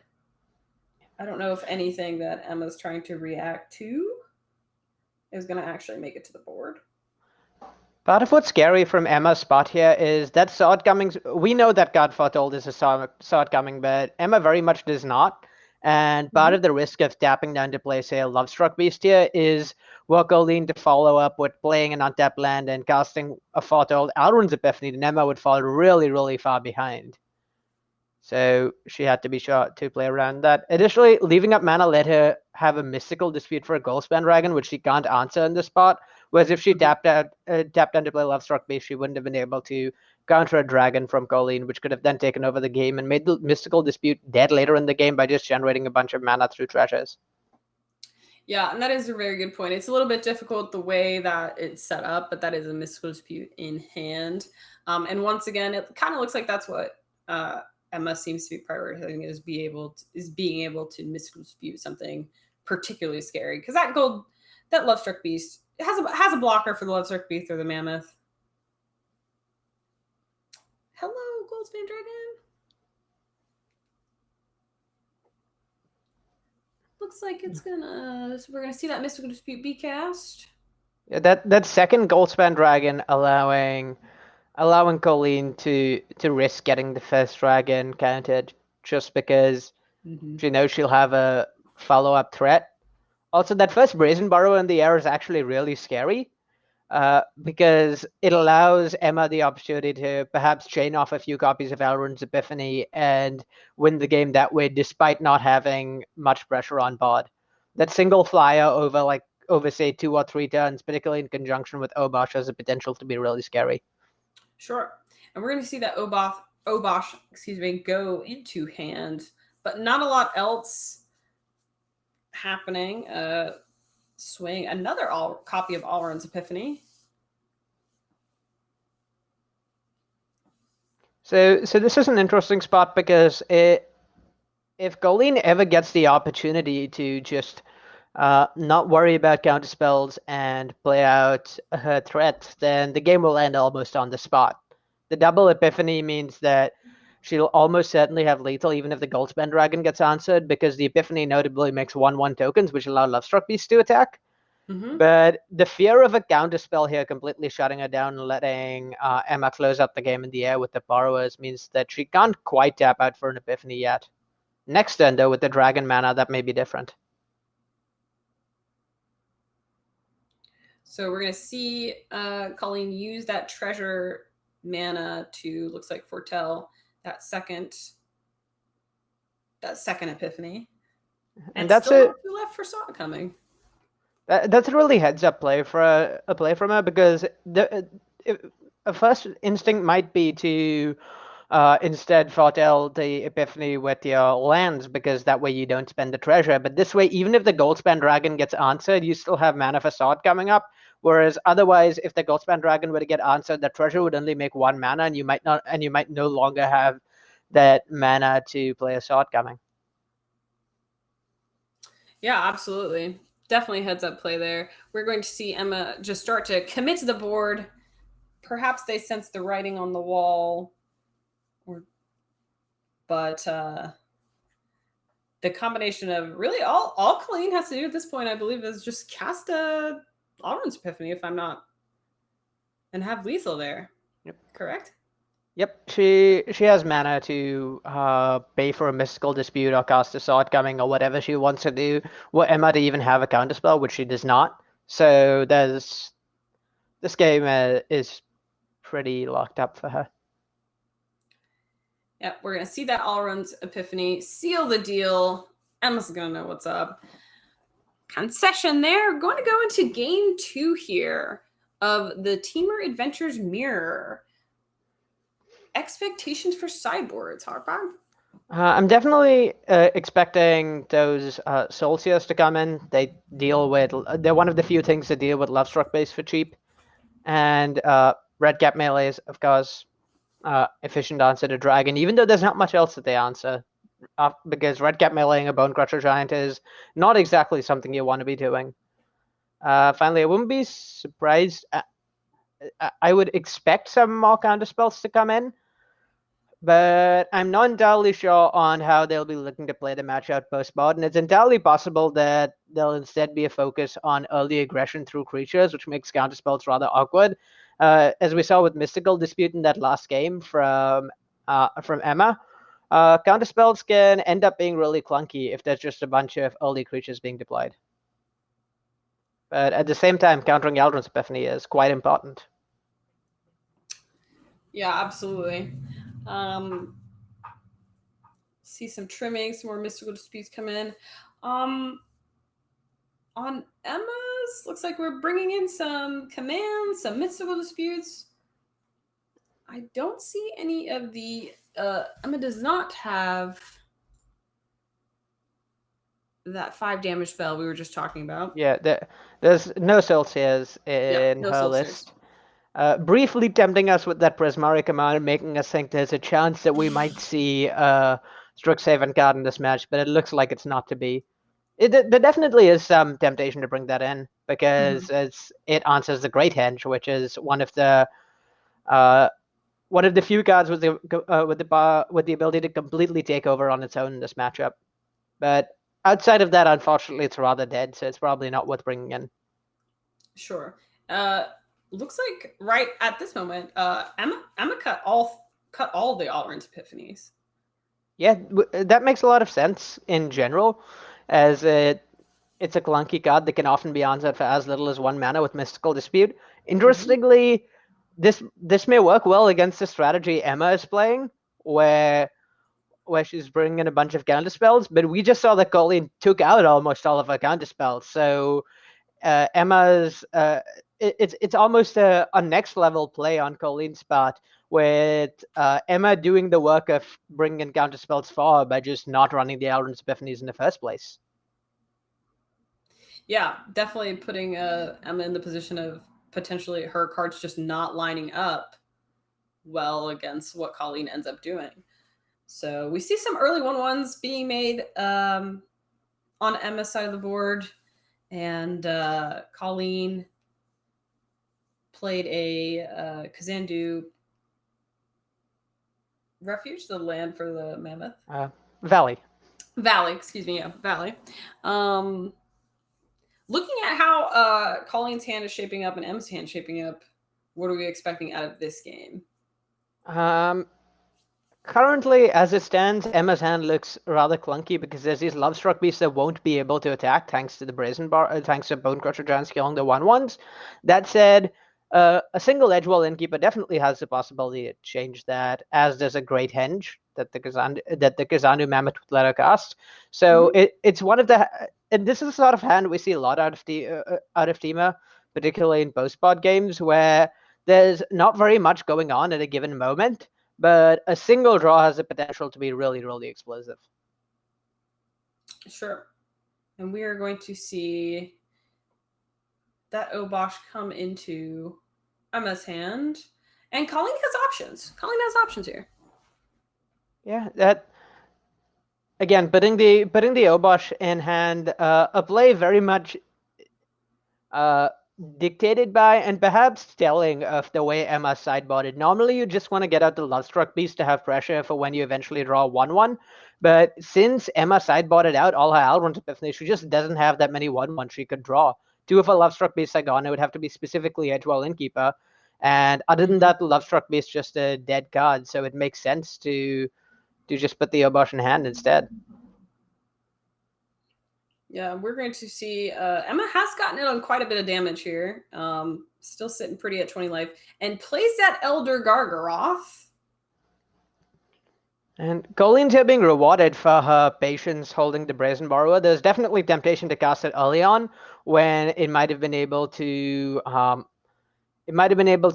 prevent Emma from being able to play a Great Henge off that Kazandu Mammoth, but she held it, and now it bouncing Gargaroth plus her being able to play out a second Bone Crusher Giant and draw another card here is pretty big, and allows her to definitely get back the tempo advantage that Emma's had through this game that's allowed her to get in all that damage. Yeah, so Collins was considering an attack, but decides to hold off, potentially probably keeping in mind the Obosh in hand there. A shot coming on the draw for Emma. Yeah, it's interesting because shot coming is something Emma really, really wants to be able to leave up here, and we know that perhaps more so than even Emma does, with Colleen having the Great Henge in hand, but those 5-drops with Gargaroth and Obosh kind of force her to tap out in this spot, because otherwise she's just going to fall behind on board. And yeah, Colleen just gets to deploy a Great Henge, immediately draw a card, and that's really puts her in a commanding position in the long game. Yeah, absolutely.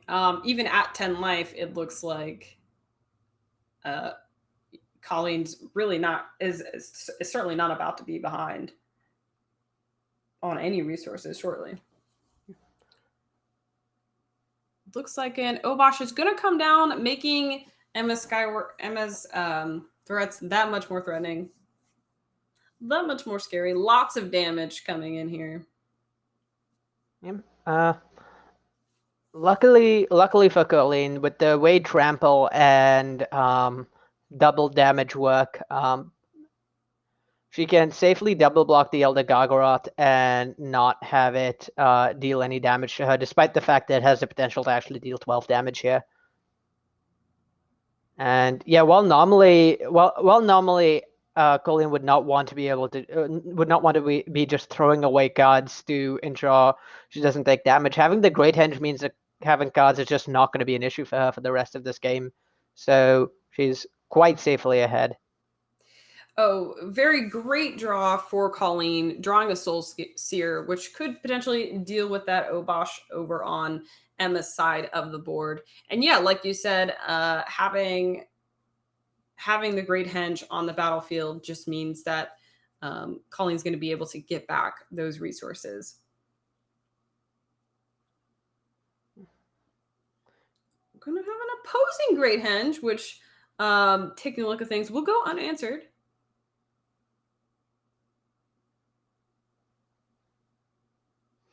Unfortunately for Emma, the turn she went without a Great Henge. Oh, this is very nice here. Emma, Colleen was patient with that Soul Seer, waited until Emma was tapped out. Yeah, Emma going to to stomp the Bone Crusher. Though an interesting interaction with Obosh is that the stomp half of Bone Crusher Giant, I believe, does not get doubled with Obosh because it's actually an even CMC spell on the stack. Oh, very interesting. So we're going to see some trades, and probably Brazen Bar is going to come down. Yeah, and in the driver's seat. With the Goldspan Dragon and the Great Henge, Colleen's quite firmly in control of this game. Her sideboard plan against Emma really panning out, where Emma brought in these counter spells which start coming to Mystical Dispute for these Alrund's Epiphanies, and Colleen's just took out her own counter spells and brought in only creatures, and this is allowing her to really get in under those counter spells and leave them dead in hand. Yeah, even though Colleen has a grip of lands in hand, but an Alrund's Epiphany was the most recent draw off of that Edgewall Innkeeper. But yeah, like you said, doesn't tons of resources from that Great Henge. Yeah, just a single adventure creature in this spot would draw Colleen 3 cards. So even though she has only lands in hand, it's only a matter of time before she gets back into the game in terms of cards. And that Goldspan Dragon and Brazen Borrower are applying very real pressure to Emma's life total. Yeah, we do see a Brazen Borrower in Emma's hand, is not in the Adventure Zone. So could potentially slow the Goldspan Dragon down for one turn. We'll see if that's how it pans out here. Yeah. The pressure Colleen's applying to Emma's life total also, forcing Emma to make the play you described, possibly bouncing the Goldspan Dragon, but preventing Emma from being able to bounce the Great Henge for a turn, and that allows Colleen the ability to continue generating card advantage and not risk falling behind, despite the fact that she has a hand mostly lands. Yeah, so we're going to see an Obosh be cast here. It's going to be interesting to see what Emma uses the counter spells on, because Colleen has a lot going on. Obviously, Emma doesn't know that the Alrund's Epiphany is an Alrund's Epiphany, but might have to risk it here anyway, because that's a lot of damage. Is lethal, I believe, if it resolves. Now, should Emma choose to counter this, I believe Colleen post-combat would have enough mana to pay for a Mystical Dispute through the Goldspan Dragon, but I'm not actually sure. I don't know whether she has another land off screen that we can't see. If she doesn't, then this might actually work out really well for Emma, because, or at least as well as something could work out too in this spot, because if she's able to Mystical Dispute the Alrund's Epiphany, then, she made it through this turn alive, and that's about as well as things could go in this spot. Oh, but we see the concession instead So we're going to have victory to Colleen. Very good game there. Played out a lot like you said, just the way that the boarding decisions really ended up being very important. At least looked very important that last game. And just like counterspells really didn't line up well with what Colleen was doing. That Great Henge coming in very early really made an impact for Colleen. So yeah. Yeah, I'd actually like the opportunity to explain to viewers why Emma might have conceded that, despite having the mystical dispute apparently up. It's because Emma had 2 islands in play, and she only has 2 islands in her deck. So the Fabled Bastard she had couldn't actually cast that mystical dispute. Very, very, very good point there, Hogpog. Great eyes. It's been so good having you. That's going to be it for us. Thank you, everybody who tuned in to the VML. If you're new, make sure you drop a follow. Thank you for watching us. You can catch us next week here, same time, different decks. Thank you to our sponsors, and thank you, Kabir, for joining us. Thank you for having me. It was a pleasure doing commentary with you. I hope we get to do it again. I will be campaigning as president of your fan club. All right, everybody. Thanks for joining us. Y'all have a great night.